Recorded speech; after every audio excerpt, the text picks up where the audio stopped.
வணக்கங்க. Welcome to digital Bharathi. TNPSC group 1 exam 2025ல notification வந்து 2026ல இன்டர்வியூ நடந்து, இப்ப ஸ்டேட் லெவல்ல 34th ரேங்க்.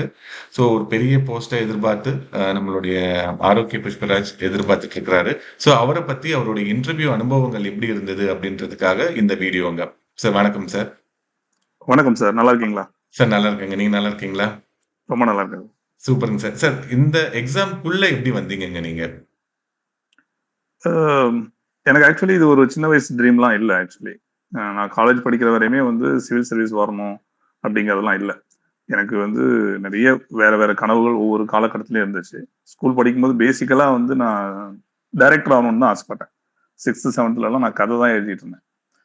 அதுக்காக அடியெல்லாம் கூட வாங்கியிருக்கேன். நான் ஒரு ஒரு ஹாஸ்டல்ல இருந்திருக்கேன். அந்த வார்டன் வந்து அந்த நோட்டெல்லாம் பிடிச்சி கிழிச்சு போட்டு அப்போ நான் வந்து எனக்கு சினிமா பிடிச்சிருந்தது. சினிமாவில் வந்து டைரக்டர் ஆகணுங்கிறது தான் ரொம்ப பிடிச்சிருந்தது. இப்போ இவங்கெல்லாம் நடிக்கிறாங்க, நம்ம வந்து என்ஜாய் பண்றோம். பட் இதெல்லாம் ஒருத்தன் யோசிக்கிறான், ஸோ அவன் தான் பெரிய ஆளு. அந்த மாதிரி வந்து டைரக்டர் மேல எனக்கு ஒரு பெரிய இது இருந்துச்சு. அப்படிதான் முத என்னவா ஆகணுங்கிற ட்ரீமே வந்து அப்படிதான் இருந்துச்சு. அப்புறம் வந்து இந்த பேச்சு போட்டிகள், கட்டுரை போட்டி, கவிதை போட்டி இதுலலாம் வந்து நான் மாவட்ட அளவுல நிறைய பரிசுகள் வந்து ஸ்கூல்ல இருந்தே வாங்கிட்டு இருந்தேன். அப்ப மேடையில நம்ம பேசும்போது அது அது நிறைய பேர் ரசிக்கிறாங்க, கை தட்டுறாங்க அப்படிங்கிறது எனக்கு கொஞ்சம் பிடிச்சிருந்துச்சு. அப்புறம் ஒரு 9th 10th படிக்கும்போது நான் வந்து ஒரு பேசிக்கலி நான் வந்து ஒரு Catholic Christian. So Christian father ஆகணுங்கிறது தான் ஒரு 10th படிக்கும்போது அப்படி ஒரு ட்ரீம் ஆயிடுச்சு. ஏன்னா நம்ம பேசுறது நமக்கு பிடிக்குது, அதை நிறைய பேர் கேட்குறாங்க. நேச்சுரலா வந்து ஃபாதர்ஸ்னா வந்து வந்து சர்ச்சில் பேசுவாங்க, அதை நிறைய பேர் கேட்பாங்க. ஸோ நிறைய பேர் மனசுல வந்து நல்ல விஷயங்கள் நம்ம விதைக்க முடியும் அப்படிங்கிற ஒரு இதில் நான் வந்து ஃபாதருக்கு போகலாம் அப்படின்னு சொல்லிட்டு 10th முடிச்சுட்டு +1 +2லாம் நான் ஒரு குரு மடத்துல தான் படித்தேன். கும்பகோணத்துல வந்து சேக்ரட் ஹார்ட் செமினரின்னு சொல்லி இருக்கு. அங்க இருந்து தான் படித்தேன். +1 +2 மட்டும் அங்க இருந்து படித்தேன். பட் அந்த 2 வருஷத்துல வந்து நான் வேற எனக்கு ஒரு ஒரு கால் இருந்தது. ஏன்னா வந்து கேத்தலிக் இதுல வந்து ஃபாதர் வந்து தே கேனாட் மேரி. எனக்கு வந்து அப்ப நான் கவிதைகள்லாம் கொஞ்சம் படிக்க ஆரம்பிச்சேன். கொஞ்சம் ரசனையெல்லாம் மேம்பட ஆரம்பிச்சிச்சு. ஒரு லைஃப் வந்து ஒரு அன்மேரிடா இருக்க முடியுமா எனக்கு தெரியல. எனக்கு எனக்கு வந்து ஒரு டவுட் வந்துச்சு. ஸோ டெஃபினட்டா அப்படி இருக்க முடியாது. அப்போ உள்ள இருந்துகிட்டு நம்ம தப்பாவும் இருக்க முடியாது. ஸோ டெஃபினட்டா வந்து வி நீட் அ பார்ட்னர். அதுக்கு இந்த லைஃப் செட் ஆகாது அப்படின்னு சொல்லி +2 முடிச்ச உடனே நான் வெளியில வந்துட்டேன். வெளியில வந்துட்டு தென் காமர்ஸ் ஜாயின் பண்ணேன். ஆக்சுவலி அதுக்கப்புறம் நிறைய நடந்தது. கட்டிங் ஷார்ட், காமர்ஸ் படித்தேன். படிச்சுட்டு இருக்கும்போதும் மறுபடியும் கல்லூரி லெவலில் படிச்சுட்டு இருக்கும்போது நிறைய மாநில அளவில் பரிசுகள் வாங்க ஆரம்பித்தேன். தமிழ்நாட்டுடைய கவர்மெண்ட் மாநில தமிழ் வளர்ச்சித்துறை இருக்கு. அவங்க கண்டக்ட் பண்ற அந்த கவிதை போட்டி, பேச்சு போட்டி இதுலெல்லாம் வந்து மாநில அளவில் பரிசுகள் பெற்று எங்க கல்லூரி தாளாளர் மீனாட்சி ராமசாமி கல்வி நிறுவனங்களுடைய தாளாளர் மதிப்பிற்குரிய திரு M.R. ரகுநாதன் சார் வந்து என்னை கொஞ்சம் ஐடென்டிஃபை பண்ணார். சம்திங் எக்ஸப்ஷனலா இருக்காப்ல அப்படின்னு சொல்லிட்டு அவர் என்னை கூப்பிட்டு பேசினாரு. அப்புறம் என் ஃபீஸை வந்து கொஞ்சம் ரிடக்ஷன் பண்ணாரு. 3rd இயர்லலாம் எனக்கு ஃபீஸே வேணான்னு சொல்லிட்டாரு. அதுக்கப்புறம் வந்து எனக்கு புக்ஸ் நிறைய படிக்கிறது பிடிக்கும் அப்படிங்கிறதுனால புக் ஃபேருக்குலாம் என்னை கூட்டிட்டு போவாரு. அப்புறம் நாங்கள் சேர்ந்து எங்கள் லைப்ரரி புக்ஸ்லாம் கூட வாங்கி வச்சோம்.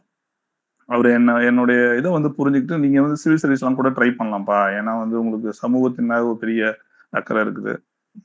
உங்களுக்கு ஒரு அதிகாரமும் இருக்கும், ஒரு வருமானமும் இருக்கும் அப்படின்னு சொல்லிட்டு அவரு லேசா ஒரு ஒரு தூண்டுதல் வந்து பண்ணாருன்னு சொல்லலாம். ஆனா கல்லூரி காலங்கள்ல வந்து எனக்கு மறுபடியும் அவர் சொன்னதுனால சிவில் சர்வீஸ் மேல ஒரு சின்ன ஈடுபாடு இருந்ததே தவிர, அப்பவும் வந்து எனக்கு சிவில் சர்வீஸ் தான் முழுக்க அப்படின்லாம் இல்ல. அப்ப வந்து திராவிட இயக்கங்கள் அந்த சிந்தனைகள் அதுலலாம் கொஞ்சம் தீவிரமா அந்த சம்பந்தமான நூல்கள்லாம் நிறைய படிக்க ஆரம்பிச்சேன். முரசொலி அறக்கட்டளை, கலைஞர் அறக்கட்டளை இதெல்லாம் வந்து பங்கேற்றுக் கொண்டு கலைஞர் பத்தி, அண்ணா பத்தி, பெரியார் பத்தி இவங்கள பத்திலாம் மேடைகள்ல நிறைய பேசி பரிசுகள்லாம் பெற்றிருக்கேன். ஸோ நேச்சுரலா வந்து பாலிடிக்ஸ் மேல கொஞ்சம் தீவிரமா ஆர்வம் ஏற்பட்ட ஒரு காலம் அது. ஆனா யோசிச்சு பாருங்க, இப்ப எங்க அப்பா வந்து ஒரு டாக்ஸி டிரைவர், எங்க அம்மா வந்து ஹோம் மேக்கர். நம்ம வந்து பெரிய பேக்ரவுண்ட் இல்லாம போயிட்டு பாலிடிக்ஸ்ல என்ன பண்ண போறோம்னு எனக்கு தெரியல. ஸோ நேச்சுரலா வந்து ஒரு பொருளாதாரம்ங்கிறது ரொம்ப முக்கியம். ஸோ அதனால அந்த கால் எடுக்காம சரி சிவில் சர்வீஸ்க்குள்ள போகலாம் அப்படின்னு சொல்லிட்டு தான் சிவில் சர்வீஸ்க்குள்ள போறேன். பட் நான் முழுக்க முழுக்க தமிழ் மீடியத்துல நான் படித்தேன். கல்லூரியில வந்து இங்கிலீஷ்ல எக்ஸாம் எழுதியிருந்தா கூட அதுவும் தமிழ் மீடியம் தான். இது ஒரு கிராமப்புற கல்லூரி. பெருசா வந்து பெரிய அளவுல கற்றுக்கொள்வதற்கு கல்லூரியில எனக்கு ஒன்றும் பெருசா ஸ்கோப் இல்லை ப்ரொஃபசர்ஸ்ட இருந்து. பட் ஆனா நான் எங்க கரஸ்பாண்டன்ட் இருந்து நிறைய கத்துக்கிட்டேன். எங்க கல்லூரியில கரஸ்பாண்டன்ட் உருவாக்கி இந்த லைப்ரரியில நான் நிறைய கத்துக்கிட்டேன். ஸோ அந்த நூல்களை படிக்கிறது போகிறது அந்த மாதிரிலாம். ஸோ சிவில் சர்வீஸ்க்குள்ள என்டர் ஆகிறோம். என்டர் ஆகும்போது எனக்கு யூபிஎஸ்சிக்கே எனக்கு எக்ஸ்பான்ஷன் தெரியாது. அந்த அளவுக்கு தான் நமக்கு அதை பத்தி ஒரு ஐடியாவே இருந்துச்சு. சரி ஓகே நம்ம நல்லது பண்ணலாங்கிறத தாண்டி யூபிஎஸ்சி பத்தி எந்த ஐடியாவும் கிடையாது. ஸோ ஸோ அப்படி வரும்போது நான் வந்து என்னுடைய குருநாதர் மதிப்பிற்குரிய வினோபா பூபதி அவங்கள நான் மீட் பண்றேன். அண்ணா தான் வந்து நான் ஒரு ரூம்ல தங்க வச்சு அப்படிலாம் பார்த்துக்கிட்டாரு. ஆனா எனக்கு இந்த கிளாஸ் ரூம் செட்டப்ல வந்து போய் உட்காந்து எனக்கு ஒண்ணுமே பிடிபடல. அவங்க எல்லாம் இங்கிலீஷ்ல பேசிட்டு இருந்தாங்க. எனக்கு எதுவுமே விளங்கல. என்னடா அது அப்படின்ற மாதிரி இருந்துச்சு. நான் ஒரு யூனிவர்சிட்டி ரேங்க் ஹோல்டர். பட் ஆனா வந்து என்னால அந்த கிளாஸ்ல ஒரு ஒரு பிலோ ஆவரேஜ் ஸ்டூடெண்ட் மாதிரி நான் என்ன நானே நினைக்கிற அளவுக்கு நிறைய சம்பவங்கள் நடந்துச்சு. ஆஹ் இப்ப இது கூட தெரியாதா அப்படின்னு சொல்லி 1-2 டைம்ல வந்து அங்க பாடம் நடத்துறவங்க கேட்கும் போதெல்லாம் எனக்கு வந்து ஒரு மாதிரி டிமோட்டிவேட்லாம் ஆகி ஒரு மாதிரி இருந்துச்சு. பட் ஆனா வெளியில சொல்ல முடியாது. ஒரு பெரிய கால் எடுத்துட்டோம். அப்பா அம்மாலாம் ஸ்கூல் வாசலே மிதிச்சதில்ல. எங்க அம்மாவுக்கு கையெழுத்து போறதுக்கு நான் தான் சொல்லி கொடுத்தேன். ஸோ அப்படி அவங்கள்ட்ட போய் என்னால முடியல அப்படின்னு சொல்லி திரும்பி வர்றதை பத்திலாம் அவங்கள்ட்ட அதை டிஸ்கஸ் பண்ண முடியாது. இது யார்ட்டையுமே டிஸ்கஸ் பண்ண முடியல என்னால. நீ நல்லா படிக்கிற பையன் தானே, என்ன இதுக்கு பார்த்து பயப்படுற அப்படின்ற ஒரு கேள்வி ஒன்று வரும். இன்னொன்னு போயிட்டு பயந்துட்டு திரும்ப வர்றதும் எனக்கு உடன்பாடு இல்லை. நான் அங்க என்ன மாதிரியான இஷ்யூ ஃபேஸ் பண்ணேங்கிறது யார்ட்டையுமே என்னால கரெக்டா ஷேர் பண்ண முடியல. பட் நான் கொஞ்சம் இந்த மாதிரி தயக்கம் எனக்குள்ள இருக்குதுங்கிறத வந்து நேச்சுரலா என்னுடைய மென்டார் வந்து வினோபா பூபதி அண்ணா வந்து புரிஞ்சுட்டு சம்டைம்ஸ் வந்து நீ ஒன்றும் பயப்பட தேவையில்ல, it may take some time, worry பண்ணாத, தமிழ் மீடியத்துல இருந்து வர்ற எல்லா பசங்களுக்கும் நேச்சுரலா ஏற்படுறதுதான் சொல்லிட்டு 1-2 இன்டராக்ஷன் அவரோட இருந்திருக்குது. அதுக்கப்புறம் நியூஸ் பேப்பர் ஹிந்து தான் படிக்கணும்னு சொல்லுவாங்க. ஹிந்து எடுத்தா ஒண்ணுமே விளங்காது. உங்களுக்கு தெரியும், ஃபர்ஸ்ட் நம்ம வந்து கிராமத்துல இருந்து போய் ஒரு ஹிந்து பேப்பர்லாம் ஓபன் பண்ணி வச்சா அவங்க யூஸ் பண்ற அந்த வெக்காபுலரிஸ்லாம் நமக்கு வந்து ஒண்ணுமே விளங்காது. தெரியாத வார்த்தை அண்டர்லைன் பண்ணலாம்னா மொத்த பேப்பரும் அண்டர்லைன் மட்டும்தான் இருக்கும். ஐயோ அப்படின்னு சொல்லிட்டு அப்படி இருக்கும். பட் ஆனா ஒண்ணு தோணுச்சு, பேசிக்கா நம்ம வந்து ஒரு ஒரு விஷயத்துக்காக ஜென்யூனா ஒரு எஃபோர்ட் போட்டோம்னா அது வராமலாம் போகாது அப்படின்னு சொல்லிட்டு அப்போ ஹிந்து பேப்பர் எடுத்துட்டு 6 மணி நேரம் 7 மணி நேரம்லாம் அதை பத்தி புரட்டியிருக்கேன். தெரியாத வார்த்தையெல்லாம் ஒரு ஒரு டைரி போட்டு. இப்பெல்லாம் நம்ம டக்குன்னு போன்ல இது பண்ணிடுறோம். நான் முடிச்ச அந்த டைம்லலாம் வந்து இவ்வளோ ஸ்பீடாகவும் இன்டர்நெட் இல்லை. ஒரு மந்த்துக்கே 1 GB இருக்கும். அதுவும் நம்ம பார்த்து பார்த்து ஆஃப் பண்ணி யூஸ் பண்ணுவோம். அப்போ நான் ஒரு டிக்ஷனரி, ஒரு ஆக்ஸ்போர்ட் டிக்ஷனரி, லிஃப்கோ டிக்ஷனரி அதெல்லாம் வாங்கி வச்சுக்கிட்டு புரட்டி புரட்டி மீனிங் பார்த்து அப்படிதான் நான் வந்து இங்கிலீஷே வந்து கத்துக்கிட்டு அப்புறம் நிறைய ஆயிடுச்சு, டைம் ஆயிடுச்சு. அதுக்குள்ள அந்த 1 இயர் கோர்ஸ் வந்து முடிஞ்சிருச்சு. என்னால வந்து மறுபடியும் ஒரு இன்ஸ்டியூட்ல போய் ஃபீஸ் கட்ட முடியல. ஸோ தனியா தான் நான் இருந்து படிக்கணும். எனக்கு நிறைய சப்ஜெக்ட்ஸ்ல எந்த கிளாரிட்டியும் இல்லை. So it took lot of time. எங்க வீட்ல இருந்து அம்மா பேசும்போதெல்லாம், அப்பா எவ்வளவு நாள் கஷ்டப்படுவாரு, நீ வந்து வேற வேலைக்கு போ அப்படின்னு சொல்லி அந்த மாதிரி ஒரு டைவர்ஷன் இருந்துச்சு. எமோஷனலா அவங்களையும் நம்மளால விட்டு கொடுக்க முடியல. ஸோ நான் பேங்கிங் ட்ரை பண்ணேன், டிஎன்பிசி வந்து ட்ரை பண்ணேன். மற்ற என்னென்ன எக்ஸாம்ஸ் வந்துச்சோ எல்லாமே எழுதினேன். நிறைய நேரத்தில் அதோடைய சிலபஸ் கூட தெரியாது. எல்லாமே எழுதணும் அப்படின்ற மாதிரி எழுதினேன். ஆனா மனசு வந்து ஒத்து போல. நம்ம ஒரு விஷயத்துக்காக வந்திருக்கோம், பட் அதை கான்சென்ட்ரேட் பண்ணாம என்னென்னமோ பண்றோமேங்கிற மாதிரி இருந்துச்சு. ஸோ ஒரு ஒரு கைண்ட் ஆஃப் கிளாஸ்ல எனக்கு புரிய மாட்டேங்குது, சப்ஜெக்ட்ஸ்ல இன்னும் கிளாரிட்டி இல்லை, இங்கிலீஷ் தெரியல, மற்ற எக்ஸாம்ஸ் எழுதுறோம் எதுவுமே ஒர்க் அவுட் ஆக மாட்டேங்குது, எக்கனாமிக்கலாவும் ரொம்ப கஷ்டமா இருக்குது. இதுக்கு எனக்கு வந்து நான் எதை நோக்கி போறதுன்னே எனக்கு தெரியாத டைம்லலாம் எனக்கு ஒரு பேருதவியா இருந்தது கவிதைகள் தான். டக்குன்னு மறுபடியும் புக்குக்கு போறது தான் அடைக்கலம் தேடி புத்தகங்களுக்குள்ள போறது. அது ஒரு வகையில எனக்கு ஆறுதலா அந்த ஃபீல்ட்ல இருக்கிறதுக்கு உதவி செஞ்சுச்சு. இன்னொரு வகையில அது பெரிய டைவர்ஷனாவும் இருந்துச்சு. படிப்பை தாண்டி, சிலபஸை தாண்டி நம்ம படிக்கிற எதுவுமே சக்சஸுக்கு ஹெல்ப் பண்ணாது. ஸோ நான் எவ்வளவுக்கு எவ்வளவோ சப்ஜெக்ட்ல இருந்து விலகி நிறைய புத்தகங்களை படிச்சனோ அது ஆஸ் அன் இண்டிவிஜுவலா நான் குரோ ஆகிறதுக்கு ஹெல்ப் பண்ணுச்சு. பட் என்னுடைய வெற்றியை வந்து அது தாமதப்படுத்திக்கிட்டே இருந்துச்சு. ஒரு கட்டத்துல நான் வந்து புக் எழுதி பப்ளிஷ் பண்ணேன். ஓகே, அதுக்கெல்லாம் பெரிய பிரேக் எடுத்தேன். நான் பிரேக் எடுத்துக்கிட்டே இருந்தாலும் அட்டம்ப்ட்ஸ் கொடுத்துட்டே இருந்தேன். அது வந்து நான் ஒரு பிரேக் எடுத்து ஒரு நிதானமா, சரி இந்த டைம்ல நான் படிக்கவே இல்லை, இப்போ போய் ஒரு அட்டம் கொடுக்க கூடாதுங்கிற அளவுக்குலாம் ஒரு கிளாரிட்டி இல்லை. ஸோ அப்படியே யூபிஎஸ்சி அட்டம் கொடுத்துட்டே இருந்தேன். ப்ரிலிம்ஸ் எதுவுமே கிளியரே ஆகலை. எனக்கு ஒரு கட்டத்தில் என்ன பண்ணணும்னு தெரியல. தென் ஐ ஸ்டார்டட் ஒர்க்கிங். ஒரு ப்ரைவேட் இன்ஸ்டியூட்ல வந்து ஒரு ஒர்க் பண்ண ஆரம்பிச்சேன், டீச் பண்ண ஆரம்பிச்சேன். அப்போ வந்து எனக்கு ஒரு பெரிய சந்தோஷம் இருந்துச்சு. என்னன்னா, இந்த மீன் டைம்ல ரொம்ப கஷ்டப்பட்டு நான் கத்துக்கிட்ட அந்த விஷயங்களை நான் சொன்னா எதிரில் உள்ளவங்க புரியுது. ஸோ ஒரு ஒரு பெட்டர் டீச்சரா நம்ம வந்து இருக்க முடியும், ஒரு பெட்டர் மென்டாரா இருக்க முடியுங்கிறது ஒரு நல்லா இருந்தது. இன்னொன்னு, எனக்கு ஏற்பட்ட ஒரு கசப்பான அனுபவங்கள் வந்து என்னுடைய மாணவர்களுக்கு இருக்கவே கூடாதுங்கிறதுல நான் தெளிவா இருந்தேன். இப்போ நான் ஒண்ணு கேட்டு இது கூட தெரியாதான்னு எனக்கு நிறைய தடவை நடந்திருக்கு. அப்படி எந்த மாணவன்ட்டையும் இது தெரியாதா அப்படின்னு நான் கேட்கறதே இல்லை.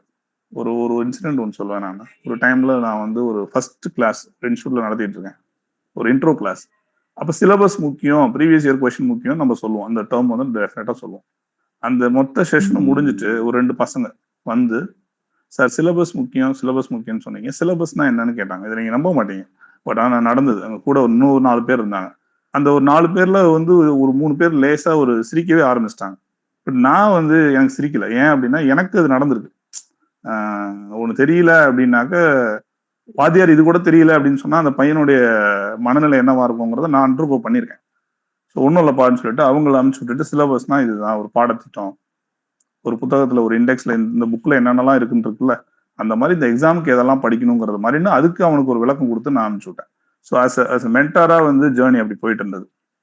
அது ஃபைனான்சியலா என்ன பாத்துக்கிறதுக்கு என் ஃபேமிலியை கொஞ்சம் சப்போர்ட் பண்றதுக்கு கொஞ்சம் உதவியா இருந்துச்சு. பட் ஆனா என்னுடைய ட்ரீம், நான் எதுக்காக அங்க வந்தேன், இது எல்லாமே வந்து அப்படியே அந்த இடத்துல தூங்கிட்டு இருந்துச்சு. என்ன பண்ணுவேன்னு எனக்கு தெரியல. அப்புறம் ஒரு 2020 கோவிட் வந்துச்சு. இன்ஸ்டியூட்ஸ்லாம் உங்களுக்கு தெரியும். அந்த டைம்ல வந்து பெரிய நிறைய இன்ஸ்டியூட்ஸ் க்ளோஸ் தான் பண்ணியிருந்தாங்க. அப்போ வந்து உங்களுக்கு எக்கனாமிக்கலா ரொம்ப கஷ்டமான ஒரு சூழல். அப்போ நான் யூபிஎஸ்சி அட்டம் கொடுத்தேன். எனக்கு வெறும் 1.2ல வந்து கிளியர் ஆகல. ஹோப்ஃபுல்லா அந்த தடவை ஆயிடும்னு நினைச்சேன். அதுவும் ஆகல. எனக்கு வந்து அப்ப ஆப்ஷனே இல்ல. என்னுடைய ஸ்டூடெண்ட் எனக்காக வந்து குரூப் 1 வந்து பிலிம்ஸ் அதுக்கு வந்து ஒரு அப்ளிகேஷன் போட்டு வச்சிருந்தாங்க. அது மட்டும் தான் கையில இருந்துச்சு. ஸோ அந்த பிலிம்ஸ் கொடுத்தேன். ரொம்ப கம்மியான டைம் தான் இருந்துச்சு. ஒரு 1 மந்த்தோ 2 மந்த்ஸோ தான் இருந்துச்சு. இந்த சிலபஸ் எடுத்து வச்சுக்கிட்டு, இப்போ தமிழ்நாடு ஸ்பெசிஃபிக்கா என்னென்ன படிக்குமோ அதெல்லாம் படிச்சு அந்த அட்டம் கொடுத்தேன். பிலிம்ஸ் கிளியர் ஆச்சு. அதெல்லாம் கோவிட் டைம்ல நடந்தது. அப்புறம் மெயின்ஸ் எழுதினேன். ஆனா அப்ப மெயின்ஸ்ல வந்து மேக்ஸ் இருந்தது ஒரு 50 மதிப்பெண்களுக்கு. அதுக்கு முந்தைய ஆண்டு மேக்ஸ் என்ன கொஸ்டின்ஸ்லாம் கேட்டாங்களோ அந்த மாடல்ல நான் ப்ரிப்பேர் பண்ணிட்டு போயிருந்தேன். பட் அன்பார்ச்சுனேட்லி அதுல எதுவுமே ரிப்ளிகேட் பெருசா ஆகவே இல்ல. ஸோ அந்த 50 மதிப்பெண்களுக்கு எனக்கு ஒரு 40 மதிப்பெண் வரவே இல்ல. அது இல்லாமலே வந்து எனக்கு அப்ப வந்து 428 அந்த மாதிரி வந்துச்சு. என் ஃப்ரெண்ட் ஒருத்தர் இப்ப வந்து கேரளால ஐபிஎஸ்ஸா இருக்காரு.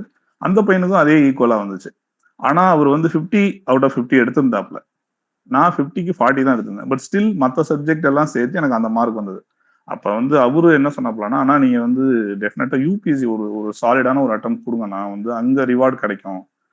இங்க மேத்ஸ் இருக்கிறதுனால, நீங்க நான் மேத்ஸ் பேக்ரவுண்ட்ல இருக்கிறதுனால உங்களுக்கு கொஞ்சம் இது டஃப்பா இருக்கலாம். ஏன்னா இங்க மேத்ஸ் 50க்கு 50 யார் எடுக்கிறாங்களோ அவங்களுக்கு தான் சர்வீஸ் கிடைக்கும். இதுதான் இங்க பேட்டர்ன் அப்படின்ற மாதிரி சொன்னாப்ல. ஐ டுக் இட் வெரி சீரியஸ்லி. என்கிட்ட ஆனா ஒரே ஒரு அட்டெம்ப்ட் தான் இருந்துச்சு யூபிஎஸ்சில.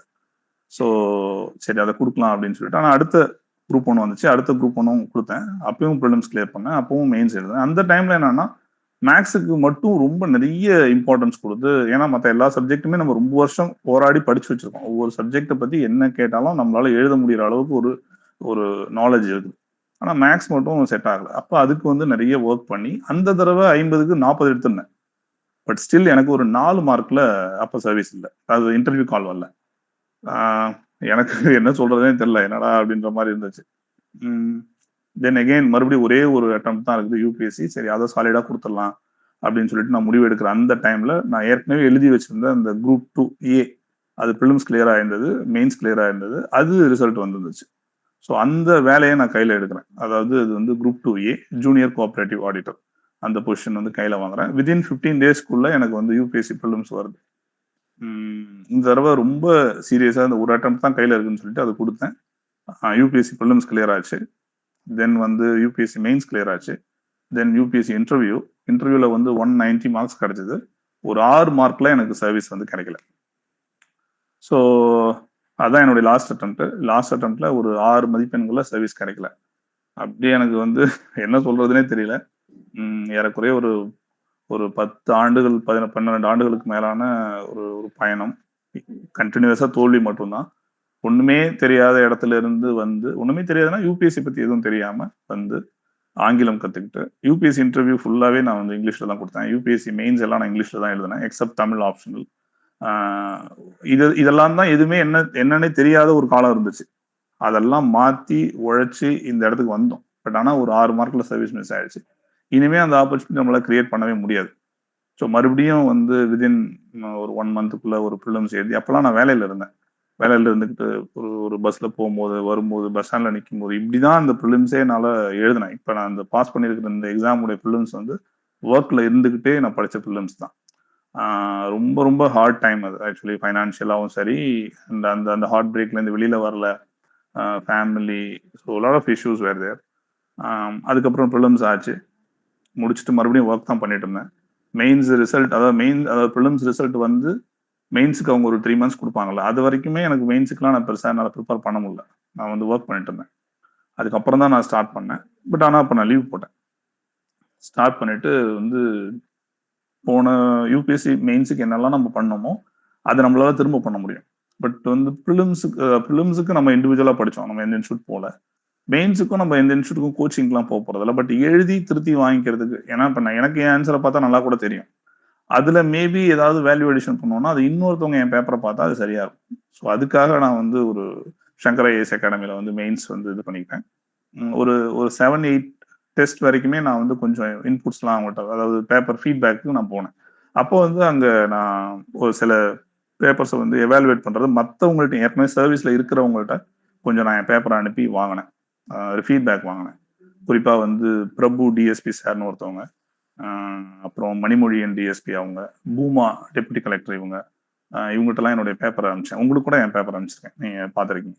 ஸோ அவங்க அதில் வந்து பிரபு டிஎஸ்பி சார்லாம் வந்து லிட்டரலா வந்து அவங்க சொன்ன ஸ்டேட்மெண்ட்லாம் எனக்கு வந்து பெரிய மாரல் பூஸ்டாக இருந்தது.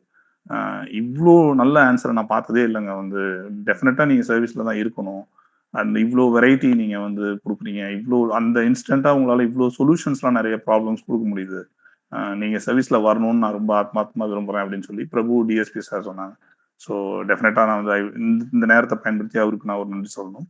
அப்புறம் மணிமொழியன் டிஎஸ்பி அவங்க வந்து அவங்க கேவ் லாட் ஆஃப் இன்புட்ஸ். எனக்கு வந்து இங்க நீங்க ஃபேக்ட்ஸ் தான் எழுதணும், யூபிஎஸ்சியை மறந்துருங்க புஷ்பராஜ், நீங்க அங்க எழுதுன மாதிரி இங்க எழுதக்கூடாது அப்படின்னு சொல்லிட்டு நிறைய சொன்னாங்க. எனக்கு அது கொஞ்சம் டஃபா தான் இருந்தது ஆக்சுவலி. நான் பேசிக்கலா எனக்கு எழுதுறதும் பிடிக்கும். நான் வந்து எஸ்ஏ ரைட்டிங்ல I got one of the good score in UPSC also. என்னால என்ன சென்டென்சஸா எழுதி தான் பழகிருக்கேன். சும்மா ஒரு ஒரு சென்டென்ஸை உடைச்சு புரோக்கன் சென்டென்ஸா எனக்கு நேச்சுரலாவே வராது. நான் எழுதுறதுலயும் எனக்கு ஒரு ஆர்வம் இருக்கிறதுனால அதை ரொம்ப கஷ்டப்பட்டு கூட நல்லாலாம் பண்ணேன்னு சொல்ல முடியாது. ஏன்னா எனக்கு புரோக்கன் சென்டென்ஸ் எழுதவே வராது. ஒரு சென்டென்ஸை முழுமையா எழுததான் நான் பழகிருக்கேன். ரொம்ப வருஷம் பழக்கங்கிறதுனால அதை மாற்றவே முடியல. எப்படிப்பா ஒரு சென்டென்ஸ்ல மீனிங்கே வராதே அப்படின்னு தான் எனக்கு தோணும். பட் ட்ரை பண்ணுங்கன்னு சொல்லி அவர் ஒரு பண்ணிட்டு இருந்தார். அப்புறம் பூமா டெப்யூட்டி கலெக்டர் அவங்க, நீங்க டெஃபினட்டா இந்த தடவை சர்வீஸ் வாங்குவீங்க, நான் உங்க பேப்பரை நல்லா எனக்கு சொல்றதுக்கு ஒன்றும் இல்லை, டெஃபினட்டா நீங்க சர்வீஸ் வாங்குவீங்க, இந்த சிஸ்டம் உங்களை கைவிடாது அப்படின்னு அவங்க சொன்னாங்க. I got some hope. சரி, ஓகே, திங்ஸ் ஆர் எனக்கு ஒரு நமக்கு ஃபேவரா வரும் அப்படின்னு சொல்லி எனக்கு நம்பிக்கை இருந்தது. So I gave lot of effort. நான் எந்த அளவுக்கு வந்து கவர்மெண்ட்டுடைய டாக்குமெண்ட்ஸ்லாம் படித்தேன் வந்துட்டு. ஆக்சுவலி நான் இதுக்கு முன்னாடி குரூப் 1 மெயின்ஸ் எழுதும் போதுமே வந்து இப்போ போட்டதை விட கூடுதல் எஃபர்ட் தான் நான் போட்டிருக்கேன். அது வந்து இந்த தடவையை விட நான் போன தடவை குரூப் 1 மெயின்ஸ் எழுதும்போது, போன தடவை நான் யூபிஎஸ்சி மெயின்ஸ் எழுதுனாலும் போன தடவை நான் குரூப் 1 எழுதல. அதுக்கு முன்னாடிலாம் வந்து குரூப் 1 மெயின்ஸுக்கு நான் மிக மிக கடுமையான உழைப்பை போட்டேன். ஒரு கவர்மெண்ட்டுடைய அத்தனை டாக்குமெண்ட்டையுமே ஐ வென்ட் த்ரூ. ஓகே, அவங்க ஒரு டிசாஸ்டர் மேனேஜ்மெண்ட்டுக்கு அவ்வளோ பெரிய புக்லெட் போட்டிருந்தாங்க. எனக்கு தெரிஞ்சு இன்னொருத்தவங்க அதை பிரிண்ட் அவுட் எடுத்து படிச்சிருப்பாங்களான்னு எனக்கு தெரியாது.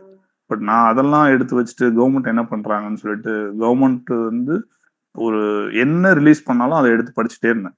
அவங்க ஒவ்வொரு மினிஸ்டரும் அவங்க மினிஸ்ட்ரியில என்னென்ன பண்றாங்களோ எல்லாத்தையும் எடுத்து படிச்சுட்டு இருந்தேன். அதோடைய இன்புட்ஸ் எல்லாமே எடுத்துக்கிட்டு அப்படிதான் ஒர்க் பண்ணேன். சம்ஹவ் அது கிளிக் ஆகல. டசன்ட் மீன் அந்த டைம்ல எஃபர்ட் கம்மின்லாம். ஆக்சுவலி சொல்ல போன கடைசியா நான் எழுதின குரூப் 1 மெயின்ஸ்ல ரொம்ப அதீத எஃபர்ட் தான் நான் போட்டிருந்தேன். பட் ஆக்சுவல் எக்ஸாம் வரும்போது சம்டைம்ஸ் சில பவுன்சர் கொஸ்டின்ஸ் வரும். அது உங்க ஏரியாவாவே இருக்காது. அந்த டைம்ல நீங்க 1-2 கொஸ்டின்ல பண்ற ஃபிளாஸ் இருக்கும், இல்லைன்னா 1-2 கொஸ்டின்ல அவங்க பண்ற ஃபிளாஸ் ஒன்று இருக்கும். நீங்க ரொம்ப எக்ஸ்ட்ராடினரியா ஆன்சர் எழுதிருப்பீங்க, அவரும் சப்ஜெக்டிவா அதை திருத்திருக்க மாட்டாரு, அங்க கூட நீங்க 1-2 மார்க் மிஸ் ஆகிறதுக்கு வாய்ப்பு இருக்கு. அப்படி நடந்துச்சு. அப்புறம் இந்த தடவையும் அந்த ஜென்யூனான எஃபர்ட் போட்டுட்டு எனக்கு மெயின்ஸ் கிளியர் ஆயிடும். ஆனா எனக்கு ஒன்று தோணுச்சு, இவங்க டெஃபினட்டா என் பேப்பரை வந்து வாசிச்சு திருத்துறவங்க, அதாவது நல்லா வாசிச்சு திருத்தினாலே போதுங்கிற மாதிரி தான் நான் என்னுடைய மனநிலை இருந்தது. நான் முடிச்சுட்டு வந்துட்டு தென் மறுபடியும் நான் வேலையில ஜாயின் பண்ணேன். ஜாயின் பண்ணும்போது வந்து கொஞ்சம் நியூஸ் பேப்பர்ஸ் கொஞ்சம் அப்பப்போ ஃபாலோ பண்ணிட்டு இருந்தேன். ரெகுலரா முடியல. முன்னாடி யூபிஎஸ்சி படிச்ச மாதிரியோ மெயின்ஸ் படிச்ச மாதிரியோ அந்த மாதிரி முடியல. ஏன்னா எங்க ஊர்ல இருந்து போய் நியூஸ் பேப்பர் ரெகுலரா எனக்கு கிடைக்கிறதே கூட சிரமமா இருந்துச்சு. அதுவே ஒரு பெரிய இஷ்யூ தான். ஸோ நியூஸ் பேப்பர் கிடைக்கிற டைம்ல அதை வாங்கிட்டு கொஞ்சம் ஆன்லைன்ல ஃபாலோ பண்ணிட்டு, ப்ளஸ் பேசிக்கா ஒரு இன்டர்வியூக்குன்னு நான் யூபிஎஸ்சி இன்டர்வியூ பண்ணிட்டு இருந்தேன். அந்த மனநிலைக்குள்ள நான் கொஞ்சம் கொஞ்சம் போக ஆரம்பிச்சேன். ரிசல்ட் வந்துச்சு. நான் மார்ச் 1ல இருந்து எதிர்பார்த்துட்டு இருந்தேன். ஒவ்வொரு நாளும் பார்த்துட்டே இருப்பேன், எப்பா விட்டுருங்கப்பா அப்படின்ற மாதிரி. Then March last working day தான் அந்த ரிசல்ட் வந்துச்சு. வித்தின் 14 டேஸ்க்குள்ள இன்டர்வியூ வந்தது. Then I started my preparation. So இந்த ஜேர்னி ரொம்ப பெருசு. நீங்க கேட்டதுனால மொத்தத்தையும் சொல்ற மாதிரி இருந்துச்சு. இதுல இன் பிட்வீன் நான் நிறைய சொல்லலை. மேபி அதை பத்தி நிறைய எழுதணும்னு எனக்கு இருக்கு. பட் ஒரு வியூ கிடைக்கணுங்கிறதுக்காக நான் எல்லாமே சொல்லியிருக்கேன். ஸோ சிலருக்கு நான் ரொம்ப ரொம்ப நன்றி கடன் பட்டிருக்கேன். இந்த பெரிய ஜேர்னில என் கூட இருந்திருக்காங்க. குறிப்பா என்னுடைய மென்டார் வினோபா பூபதி அண்ணா அவங்க, எம்.ஆர். ரகுநாதன் சார் அவங்க, என் மாமா, அக்கா, ஃப்ரெண்ட்ஸ். ஃப்ரெண்ட்ஸ்லாம் வந்து இல்லைன்னா ரொம்ப கஷ்டம். யோசிக்கவே முடியல. இந்த இந்த ஜேர்னில வந்து நண்பர்கள் இல்லாம வாய்ப்பே இல்ல. ஸோ அவங்க எல்லாருக்குமே நான் வந்து ரொம்ப நன்றி கடன் பட்டிருக்கேன். சூப்பர்ங்க சார். ஸோ ஒரு நாள்ல எதுவும் நடக்கல. Over Yeah. எ பீரியட் 10 வருஷம், 12 வருஷத்தோடைய உழைப்பு. அதான் இப்ப வெளியில இருந்து பார்க்கிறவங்களுக்கு ஒரு அகாடமில நான் சேர்றேன். நான் அடுத்த குரூப் ஒன் பாஸ் பண்ணி டெப்டி கலெக்டர் ஆகணும் அப்படின்ற ஒரு எண்ணம் தான் இருக்கும். ஆனா அந்த வேலையை அவங்க திருத்தமா செய்யணும், முறையா செய்யணும், தொடர்ந்து செய்யணும். ஒரு அட்டெம்ப்ட்ல வரல, நான் என்னோட 100% தந்தும் வரல அப்படின்னா, நம்ம எக்ஸாம் நம்மகிட்ட இருந்து டிமாண்ட் பண்றது இன்னும் கூடுதலா இருக்கு. அதுக்கு தகுந்த மாதிரி மாறி நம்ம பண்ண போறோம். ஸோ இப்ப புதுசா இந்த எக்ஸாமுக்கு ப்ரிப்பேர் பண்ற எல்லாருக்கும் 10 வருஷம் இந்த எக்ஸாம் படிச்சு தான் பாஸ் பண்ணணுமா அப்படின்னா அப்படிலாம் ஒண்ணும் இல்ல. ஸோ உங்க அனுபவத்துல இருந்து நீங்க நெறைய நேரத்துல மியூட் ஆகி திருப்பியும் வந்து அன்மியூட் ஆகி திருப்பி படிக்க ஆரம்பிச்சிருக்கீங்க. தொடர்ந்து ஒரு 1 வருஷம், 2 வருஷம் அப்படின்றத யார் படிக்கிறாங்களோ அவங்க எல்லாருக்குமே ஒரு பெரிய ஆப்பர்ச்சுனிட்டி அப்படின்றது இருக்குங்க. என்னன்னா, ஆ உங்களுக்கான அந்த பேஷன் இந்த சப்ஜெக்ட்ட நான் புரிஞ்சு படிக்கிறேன். ஸோ உள்ள வந்தப்பவே நெறைய பிரச்சனைகள் நமக்கு இருந்தது.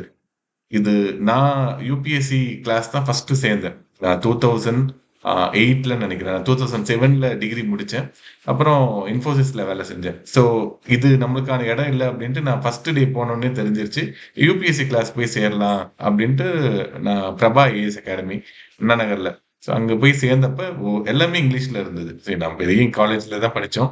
ஆனா நம்ம அத நம்ம புரிஞ்சு படிச்சோம்னா டிகிரில பெருசா அப்படிலாம் இல்ல. பாஸ் பண்றதுக்காக படிச்சோம். ஆனா இது நமக்கு புரியணும். யுபிஎஸ்சில நான் பாஸ் பண்ணணும் அப்படின்னா, இத நான் புரிஞ்சு படிக்கணும். ஆனா எனக்கு ஒண்ணுமே புரியல. பயங்கரமா அவங்க எடுத்தாங்க. வேற லெவல்ல இருந்தது. அத தாண்டி வரதுக்கு 1 வருஷம் உங்கள மாரி ஆச்சு. தமிழ் மீடியம் படிச்சு வர எல்லாருக்குமே இந்த இனிஷியல் பேரியர்ஸ் அப்படின்றது கண்டிப்பா இருக்கும். அத தாண்டி நம்ம வரணும்.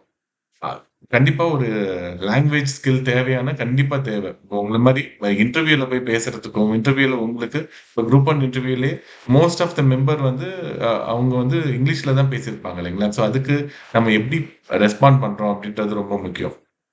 ஸோ தமிழ் மீடியம் அதெல்லாம் பேரியர தாண்டி வந்துரலாம். ஒரு 1 வருஷத்துல தாண்டி வந்துரலாம். அது ஒண்ணும் பெரிய சிரமமா இருக்காது. அந்த இன்டர்வியூல போய் உட்கார்ந்தீங்க இல்லைங்களா? ஸோ உட்கார்ந்த நேரம் உங்களுடைய அந்த 10 வருஷம் உழைப்பு அப்படின்றது கை குடுத்துச்சுங்களா உங்களுக்கு? ஸோ இவ்வளோ நாள் நீங்க இதுக்காக தான் வெயிட் பண்ணிட்டு இருந்தீங்க. அந்த இன்டர்வியூ பேனல்ல இன்ஃபாக்ட் நீங்க யுபிஎஸ்சியே போயிருக்கீங்க. யுபிஎஸ்சி நீங்க போயிருந்தாலுமே கூட இந்த குரூப் 1 உடைய இன்டர்வியூ நீங்க போய் உட்கார்ந்தப்ப, அந்த கேப் இருக்கும். ஒரு 20 டேஸ் கேப் இருக்கும். அந்த கேப்ல அந்த இன்டர்வியூக்காக எப்படி பிரிப்பேர் பண்ணீங்கங்க? யாஹ்! ஆக்சுவலி 20 டேஸ் கூட இல்ல. ஆக்சுவலி 15 டேஸ் தான் அந்த தடவ. நார்மலா 20 டேஸ் குடுப்பாங்க. இன்னொன்னு வந்து நான் இத லைட்டாலாம் எடுத்துக்கல. நேச்சுரலா வந்து எனக்கு நான் ஒரு பப்ளிக் ஸ்பீக்கர் தான். எனக்கு வந்து இன்னொருத்தவங்கள பார்த்து பேசுறதுலலாம் எந்த இஷ்யூவும் எப்பவுமே இருந்ததில்ல. அண்ட் இன்னும் ஒண்ணு எனக்கு தெளிவா தெரிஞ்ச விஷயத்த, எனக்கு எந்த அளவுக்கு தெளிவா தெரியுதோ, அதே அளவுக்கு இன்னொருத்தவங்களுக்கும் என்னால எடுத்து சொல்லிட முடியும். ஸோ அதுவும் பெரிய இஷ்யூலாம் கிடையாது. பட் அதே சமயத்துல இந்த மாரி ஒரு காம்படிட்டிவ் எக்ஸாம் மாரியான ஒரு இன்டர்வியூவ நான் எப்பவுமே லைட்டா எடுத்துக்கிட்டது இல்ல. யுபிஎஸ்சிக்குமே வந்து நான் லீவ் போட்டுட்டு தான் அதுக்கு ரெடி ஆனேன் வந்துட்டு. ஒரு க்ரூம் பண்ண வேண்டிய ஒரு தேவை இருந்தது. இப்ப நான் யுபிஎஸ்சி இன்டர்வியூலாம் அட்டெண்ட் பண்ணியிருக்கேன் அப்படின்லாம் நான் லெதார்ஜிக்காலாம் ஒரு நாள் கூட இருந்ததே இல்ல. நான் ஏறக்குறைய 7 மார்க் அட்டெண்ட் பண்ணேன். இப்ப இந்த வித்தின் 14 டேஸ்க்குள்ள 7 பேனல் மார்க் அட்டெண்ட் பண்ணேன். ஒரு ஒன் ஆன் ஒன் செஷன் வந்து ஜவஹர் சாரோட அட்டெண்ட் பண்ணேன். ஆக்சுவலி நான் first one on one session போயிட்டேன். எனக்கு தெரியும் நான் யூபிஎஸ்சி இன்டர்வியூ போகும்போதுமே வந்து ஜவஹர் சார் வந்து இப்ப கிங் மேக்கர்ஸ் ஐஏஎஸ் அகாடமில இருக்காங்க.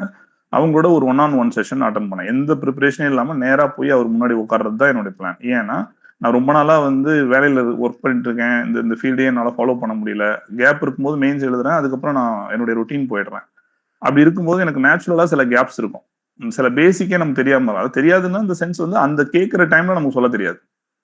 ஓகே. இப்ப சில நேரத்துல வந்து உங்க ரொம்ப க்ளோஸா இருப்பாங்க. அவங்க ஃபோன் நம்பர் தெரியாது. அவங்க பர்த்டே மறந்து போயிடும். அவங்க பேரே கூட தெரியாது. நம்ம ஃபோன்லயே அ யாருக்கு ஃபோன் பண்ணணும்னு நமக்கு தெரியும். ஆனா அவங்க நேம் என்னன்னே நமக்கு தெரியாது. டக்குன்னு ஒரு நிமிஷம் அது வந்து பிளாங்க்கா இருக்கும்.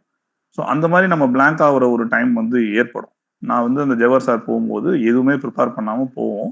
ஸோ சில விஷயம் நமக்கு தெரியாது. நமக்கு தெரியாதது என்னன்னு தெரிஞ்சுக்குவோம் அப்படின்னு சொல்லிட்டு அவர்ட்ட போய் உட்காந்துட்டேன்.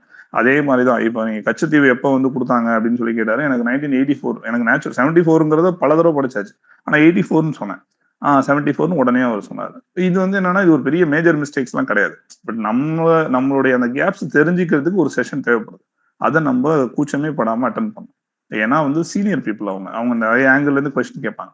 அவங்க கேட்கும்போது வந்து நம்ம என்னன்னு திரும்பி பார்க்கலாம். எந்தெந்த ஏரியால நம்ம ஃபோக்கஸ் பண்ணணும்னு நமக்கு தெரிய வரும்.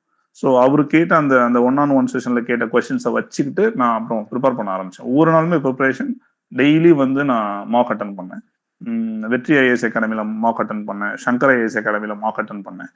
இது எல்லாமே கொஞ்சம் யூஸ்ஃபுல்லா இருந்தது. இத தாண்டி ஒரு முக்கியமான விஷயம் நான் ஒண்ணு பண்ணேன். என்ன அப்டின்னா, அந்த டிபார்ட்மெண்ட்ல வொர்க் பண்ணுவாங்க. அவங்கலாம் வந்து அவங்கள்ட்டயே நேரடியா பேசுறது. ஃபார் எக்ஸாம்பிள் வந்து ஜனனி டிஎஸ்பின்னு சொல்லிட்டு எனக்கு ரொம்ப நல்ல க்ளோஸ் ஃப்ரெண்ட். அண்ணான்னு சொல்லி என் மேல ரொம்ப பிரியமா இருப்பாங்க. அவங்க வந்து 2017, 18ல டிஎஸ்பி ஆனாங்க. இப்ப அவங்களுக்கு எவ்ளோ எக்ஸ்பீரியன்ஸ் இருக்கு பாருங்க. ஒரு ஏறக்குறைய 8, 9 இயர்ஸ் வந்து அந்த ஃபீல்ட்ல இருந்திருக்காங்க. நான் அவங்களோட அட்லீஸ்ட் வந்து ஒரு 2, 3 ஹவர்ஸ் வந்து பேசினேன். அவங்க லிட்டரலா வந்து this is how police are functioning. இவ்ளோ எஃபோர்ட் இருக்குண்ணா இதுக்கு பின்னாடி. ஜஸ்ட் நம்ம பார்த்துட்டு கமெண்ட் பண்ற அளவுக்குலாம் இல்ல வந்து. போலீஸ் வந்து அவ்ளோ எஃபோர்ட் எடுக்குறாங்க. இவ்ளோ டெக்னாலஜிக்கலா அட்வான்ஸ் ஆயிருக்காங்க. இந்த மெக்கானிசம் ஃபாலோ பண்றாங்க. நீங்க அங்கங்க பார்ப்பீங்க. இப்ப வந்து போதைப் பொருள்னு விமர்சனம் வந்துட்டே இருக்குல்ல. நீங்க நல்லா நியூஸ் பேப்பர் பார்த்தீங்கன்னா, எத்தன இடத்துல பிடிக்கிறாங்க அப்படின்னதும் நியூஸ்ல வரும். அதுக்கு பின்னாடி ஜென்யூனா போலீஸ் வந்து எவ்வளோ எஃபர்ட் எடுக்குறாங்கங்கிறது எல்லாமே வந்து உள்ள அவங்களுடைய அந்த இன்டராக்ஷன் எனக்கு அவ்வளோ உதவியா இருந்தது. ஜனனி டிஎஸ்பிட்ட அவங்க பேசும்போது. அப்புறம் ஃபாத்திமா டெப்யூட்டி கலெக்டர் அவங்கள்ட்ட நான் பேசினேன். அவங்க அவங்களோட எக்ஸ்பீரியன்ஸ் அவங்க ஷேர் பண்ணாங்க. பூமா டெப்யூட்டி கலெக்டர் அவங்கள்ட்ட பேசினேன்.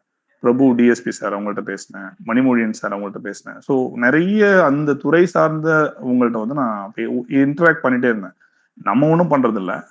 அவங்களோட எக்ஸ்பீரியன்ஸ கேட்டுக்கிறது. எனக்கு சில கொஸ்டின்ஸ் நேச்சுரலா வரும். அந்த கொஸ்டின வந்து அவங்கள்ட்ட கேட்டு இது எப்படி? என்ன? அப்படின்னு சொல்லிட்டு. இப்ப போலீஸ்லயே இருக்கிறாங்க. அவங்கள்ட்ட நான் வந்து கஸ்டடியல் டெத் எல்லாம் நடக்குதே ரைட்டா? அப்படின்னு நான் கேட்கிறேன். நான் காமன் மேனுக்கு என்ன கொஸ்டின் வருமோ, அதே கொஸ்டின் நான் கேட்கிறேன். இப்ப போதை பொருட்கள் அந்த மாதிரி இஷ்யூலாம் வருதே, நீங்க அத தடுக்கலாம்ல, ஏன்? அப்படின்ற மாதிரியான ஒரு கொஸ்டின் இருக்கும். அதெல்லாம் கேட்பேன். அவங்க ஜென்யூனா வந்து அவங்க அது அது என்னுடைய டவுட்ஸ வந்து அவங்க கிளாரிஃபை பண்ணுவாங்க. அந்த கிளாரிஃபை பண்ற அந்த இடத்துல எனக்கான லேர்னிங்ஸ் இருக்கும். இதெல்லாம் நான் பண்ணேன். இது இல்லாம வந்து ஒரு 4 டூ 5 ஹவர்ஸ் வந்து என்னுடைய மென்டார் வினோபா பூபதி அண்ணாவோட நான் டிஸ்கஸ் பண்ணேன். அவர்ட்ட பொறுத்தவரையும் நான் என்னன்னா, நான் எது வேணா கேட்கலாம். ஆக்சுவலி வந்து அவர் வந்து எனக்கு வந்து ஒரு லைப்ரரி மாரி. நான் எத கேட்டாலும் எந்த புக்லயும் இல்லாத, யாருமே சொல்லாத ஒரு பெர்ஸ்பெக்டிவ்ல அவரால வந்து அத சொல்ல முடியும். ஆ எனக்கு எப்பவுமே அவர்ட்ட கத்துக்கிறதுக்கு ஒண்ணு இருந்துட்டே இருக்கும். ஸோ எனக்கு எதெல்லாம் எனக்கு சில கன்ஃப்யூஷன்ஸ் வரும். எனக்கு சில கிளாரிட்டி இருக்காது. அதெல்லாம் நான் அவர்ட்ட கேட்பேன். அவர் வந்து அத ரொம்ப பேஷனட்டா வந்து சு அத பத்தி விலாவாரியா பேசினாரு. அப்ப அந்த இன்டராக்ஷன் வந்து எனக்கு ரொம்ப உதவியா இருந்தது. ஸோ இப்படி இப்படி இந்த டிஸ்கஷன் தான். இந்த 15 நாட்களுமே முழுக்க முழுக்க நான் இன்டர்வியூல அது அப்படியே இமர்ஸ் ஆயிட்டேன்னு சொல்லிடலாம். ஆ நான் இன்டர்வியூ போறேன். அவங்க என்ட்ட என்னென்னலாம் எக்ஸ்பெக்ட் பண்ணலாம். ஸோ நான் அதுக்கு எப்படிலாம் தயாராகணும். அதுக்கு முடிந்த அளவு வந்து ஏற்கனவே அந்த துறை சார்ந்த நிபுணர்கள்ட்ட உரையாடுறது. நான் என்ன அப்படி கொஞ்சம் திரும்பி பார்த்துக்கிறது. ஏன்னா எனக்கு நேச்சுரல் ஸ்ட்ரென்த் ஒண்ணு இருக்கும். அத நான் எப்படி போய் பிரசன்ட் பண்ண போறேன் அப்படிங்கிறதெல்லாம் இருந்துச்சு. சார் இன்னொன்னு என்னன்னா, ஆக்சுவலி வந்து அவங்க ஒரு கேள்வி கேட்கறாங்க, நீங்க பதில் சொல்றீங்கங்கிறதெல்லாம் இல்ல சார் இன்டர்வியூ. நீங்க ஆல்ரெடி அவங்க கேள்வி கேட்டாங்க, நீங்க பிலிம்ஸ்ல ஆன்சர் பண்ணி செலக்ட் ஆயிட்டீங்க. ஆல்ரெடி நெறைய கேள்வி கேட்டாங்க, நீங்க எழுதி மெயின்ஸ் பாஸ் பண்ணிட்டீங்க. இப்ப அவங்க ஒரு பெர்சனாலிட்டிய மீட் பண்ணணும்னு நெனைக்கிறாங்க. எதுக்காகன்னா, இவங்கள்ட்ட அட்மினிஸ்ட்ரேஷன ஃபியூச்சர்ல குடுக்கலாமா? இப்ப தமிழ்நாட பொறுத்தவரையும் குரூப் 1 சர்வீஸ் தான் இருக்கிறதுலயே ஹையஸ்ட் இல்லையா? சோ அவங்க தமிழ்நாடுடைய அட்மினிஸ்ட்ரேஷன எடுத்துட்டு போற அளவுக்கு இவங்கள்ட்ட கெப்பாசிட்டி இருக்கா? நாளைக்கு அட்மினிஸ்ட்ரேஷன்ல ஒவ்வொரு நாளும் சேலஞ்சஸ் தான் வரும். சேலஞ்சஸ் இல்லாம இருக்காது. இன்னும் 100 வருஷம் கழிச்சும் சேலஞ்சஸ் அன்னைய டேக்கான சேலஞ்சஸ் இருக்கும். அப்ப அந்த சேலஞ்சஸ இவங்களால ஹேண்டில் பண்ண முடியுமா? இவங்க ப்ராப்ளம் சால்வரா? வினோபா பூபதி அண்ணனே என்ன சொல்லுவாங்கன்னா, அட்மினிஸ்ட்ரேட்டருக்கு இருக்க வேண்டியது என்னன்னா, குறை சொல்றதோ, இல்ல இது வந்து கிரிட்டிசைஸ் பண்றதோ இல்ல. யாரு ப்ராப்ளம் சால்வரோ யாரு ப்ராப்ளம் சால்வரோ அவங்க தான் அட்மினிஸ்ட்ரேஷனுக்கு தேவை. சோ ஒரு ப்ராப்ளம் ஷூட்டரா இருக்கணும். சாரி சார் ஒரு கால் வந்துட்டே இருக்குது. ஸோ ப்ராப்ளம் சால்வர் தான் அவங்களுக்கு தேவை. இவங்களால அதை ஹேண்டில் பண்ண முடியுமா? இவங்க ப்ராப்ளம் சால்வரா? அப்படிங்கிறத தான் அவங்க பார்ப்பாங்க. அது எப்படி பார்ப்பாங்கன்னு ஒண்ணு இருக்குது. அவங்க நீங்க எந்த அளவுக்கு எந்த அளவுக்கு இவங்க ஒரு இஷ்யூ வந்தா இவங்க ரியாக்ட் பண்ணுவாங்க. எவ்வளோ காமா, கம்போஸ்டா இருப்பாங்க. எவ்வளோ பேலன்ஸ்டா இருப்பாங்க. இதெல்லாம் தான் பார்ப்பாங்க. இப்போ ஒரு ஜஸ்ட் ஒரு ஸ்ட்ரெஸ்ஸான ஒரு விஷயம் வந்துருச்சுன்னா, உடனே பதட்டப்பட்டுட்டு இருந்தாங்கன்னா, அவங்க அட்மினிஸ்ட்ரேஷனுக்கு சரிப்பட்டு வரமாட்டாங்க. அவங்களுக்கு நெறைய ஃபேக்ட் தெரியலாம். நிறைய இன்ஃபர்மேஷன வந்து அவங்களால மனப்பாடம் பண்ண முடியலாம். பட் ஆனா, அவங்க அட்மினிஸ்ட்ரேஷன்ல வரும்போது என்ன ஆயிடுவாங்கன்னா, ஒரு பர்ஸ்ட் அவுட் ஆயிடும். ஓகே. அப்புறம் வந்து நேச்சுரலா நம்ம பெர்மனன்ட் எக்ஸிக்யூட்டிவ். நம்ம வந்து ஒரு கவர்மெண்ட்டுடைய ஒரு அங்கம். அரசு நிறைய திட்டங்களை வந்து மக்களுக்காக செய்வாங்க. அதை கொண்டு போய் சேர்க்கிற இடத்துல நம்ம இருப்போம். எல்லா திட்டங்கள்லயும் சில குறைகள் இருக்கும். அது நேச்சுரல். இன்ஹெரண்டாவே சில குறைகள் இருக்க தான் செய்யும். அத வந்து விமர்சிப்பாங்க. இப்ப நாம வந்து விமர்சிக்கிற கூட்டத்துல நடுவுல இருந்துட்டு சொல்லக்கூடாது. நாம என்ன பண்ணணும்னா, அந்த விமர்சனங்கள்ல இருக்கக்கூடிய நியாயத்த புரிஞ்சுக்கிட்டு, ஒருவேளை நியாயம் இருந்தா, அதுக்கு என்ன தீர்வு? அந்த ஆங்கிள்ல நம்ம யோசிக்கணும். இப்ப முதலமைச்சர் காலை உணவு திட்டம் இருக்கு. மிக, மிக அற்புதமான திட்டம். அது வந்து பாத்தீங்கன்னா, அது பசிய அனுபவிச்சவனுக்கு தான் அது என்ன ஸ்கீம்னு தெரியும். ஆனா அதையுமே கொஞ்சம் பேர் விமர்சிச்சாங்க. இப்ப நாம வந்து ஒரு பெர்மனன்ட் எக்ஸிக்யூட்டிவா போறோம் அப்படின்னா, இந்த மாதிரியான ஒரு பைனியர் இனிஷியேட்டிவ் இந்தியாலேயே ஒரு பைனியரான இனிஷியேட்டிவ் இது. ஓகே. அந்த இனிஷியேட்டிவ்ல ஏதாவது குறை ஃபார் எக்ஸாம்பிள் குவான்டிட்டி கம்மியா இருக்குதுன்னு குறைகள் வரலாம். குவாலிட்டி கம்மியா இருக்குன்னு குறைகள் வரலாம். இப்ப அரசு அதன் மிக நல்ல நோக்கத்தோட ஒண்ணு பண்ணுவாங்க. அதை செயல்படுத்துற இடத்துல நம்ம இருக்கோம். நம்மளும் சேர்ந்து குறை சொல்ற கூட்டத்துல ஒரு ஆளா இருக்கக்கூடாது. அப்ப இவ்வளவு குறை சொல்லிட்டு நம்ம என்ன செஞ்சாலும் குறை தான் சொல்லுவாங்க. அப்படியும் நம்ம அதை வந்து கை கழுவி விட்டுறக்கூடாது. அப்ப அந்த குறைகள்ல நியாயம் இருக்குதா? நம்ம விதின் பட்ஜெட்டுக்குள்ள அதை எந்த அளவுக்கு செய்ய முடியும்? எவ்வளவு தூரம் எஃபிஷியன்டா செய்ய முடியும்? எவ்வளவு தூரம் நியூட்ரிஷியஸா கொடுக்க முடியும்? இப்படி யோசிக்கிறவங்க தான் அட்மினிஸ்ட்ரேட்டர்ஸ். ஸோ இந்த ஸ்கில் வந்து டெஃபினட்டா தேவை. அதாவது அவங்க வந்து அந்த மாதிரி பர்சனாலிட்டி அவங்க அவங்க வந்து தேவை அவங்களுக்கு தேவை அப்படின்னு அவங்க நினைக்கலாம். அப்படிதான் எதிர்பார்ப்பாங்கன்னு நான் நினைக்கிறேன். ஸோ நம்ம வந்து ஒரு ப்ராப்ளம் சால்வர். நம்ம வந்து ஒரு காமா கம்போஸ்டா எந்த கயாஸ் வந்தாலும் நம்ம டீல் பண்ணுவோம். நாளைக்கு போராடுறாங்க. மக்கள் திரண்டு போராடுறாங்க. உணர்ச்சி வசப்படுறவன், கொதிக்கிறவன் அதெல்லாம் செட் ஆக மாட்டான். மக்களோட போய் நிதானமா பேசி என்ன பிரச்சனை? என்ன உங்களுடைய இஷ்யூஸ் என்னன்னு சொல்லுங்க. அதை காது கொடுத்து கேட்டுட்டு அதை நம்ம அரசுக்கு தெரிவிப்போம். உங்க ப்ராப்ளம் சால்வ் செய்யப்படும். அந்த அளவுக்கு நிதானமா அவங்கள ஹேண்டில் பண்ணணும். சம்டைம்ஸ் அவங்க ஒரு கிரௌட் வந்து கண்ணாபுரான்னு கூட பிஹேவ் பண்ற ஒரு சூழல் வரலாம். அப்போ கூட அதுக்குன்னு ஒரு ஸ்டாண்டர்ட் ஆப்ரேட்டிங் ப்ரொசீஜர்ஸ் இருக்கு. அந்த ப்ராப்பரா எஸ்ஓபியை ஃபாலோ பண்ணணும். எமோஷனலா டக்குன்னு முடிவு எடுக்கக்கூடாது. நம்மளுடைய சீனியர்ஸ்ட பேசணும். என்ன முறைப்படி செய்ய முடியும் அப்படின்னு பார்க்கணும். நம்ம மக்களை ப்ரொடெக்ட் பண்ற இடத்துல இருக்கோம். அப்போ மக்களுக்கு ஒரு ப்ரொடெக்டரா தான் இருக்கணும். ஓகே. மக்கள் நமக்கு எனிமீஸ் கிடையாது. இந்த அளவுக்கு வந்து ஒரு கிளாரிட்டி வந்து இருக்கும். கிளாரிட்டி ஆஃப் தாட் வந்து இருக்கும். அந்த கிளாரிட்டி ஆஃப் தாட் வந்து எதிரில் உட்காந்துருக்கிற பையனுக்கு இருக்குதா, பொண்ணுக்கு இருக்குதா அப்படிங்கறத டெஃபினட்டா பேனல் பார்ப்பாங்க. இப்ப அவங்க கேட்கறாங்க, நான் பதில் சொல்றேன் அப்படின்லாம் இல்ல. சில ஃபேக்ட் கேட்பாங்க. நமக்கு ஒண்ணுமே கூட தெரியாது. ஃபார் எக்ஸாம்பிள் உங்க ஆதார் நம்பர் சொல்லுங்க அப்பனா எனக்கு மனப்பாடமா சொல்ல தெரியாது. இட் டசன்ட் மீன் நான் நல்ல அட்மினிஸ்ட்ரேட்டர் இல்லைன்னுலாம் கிடையாது.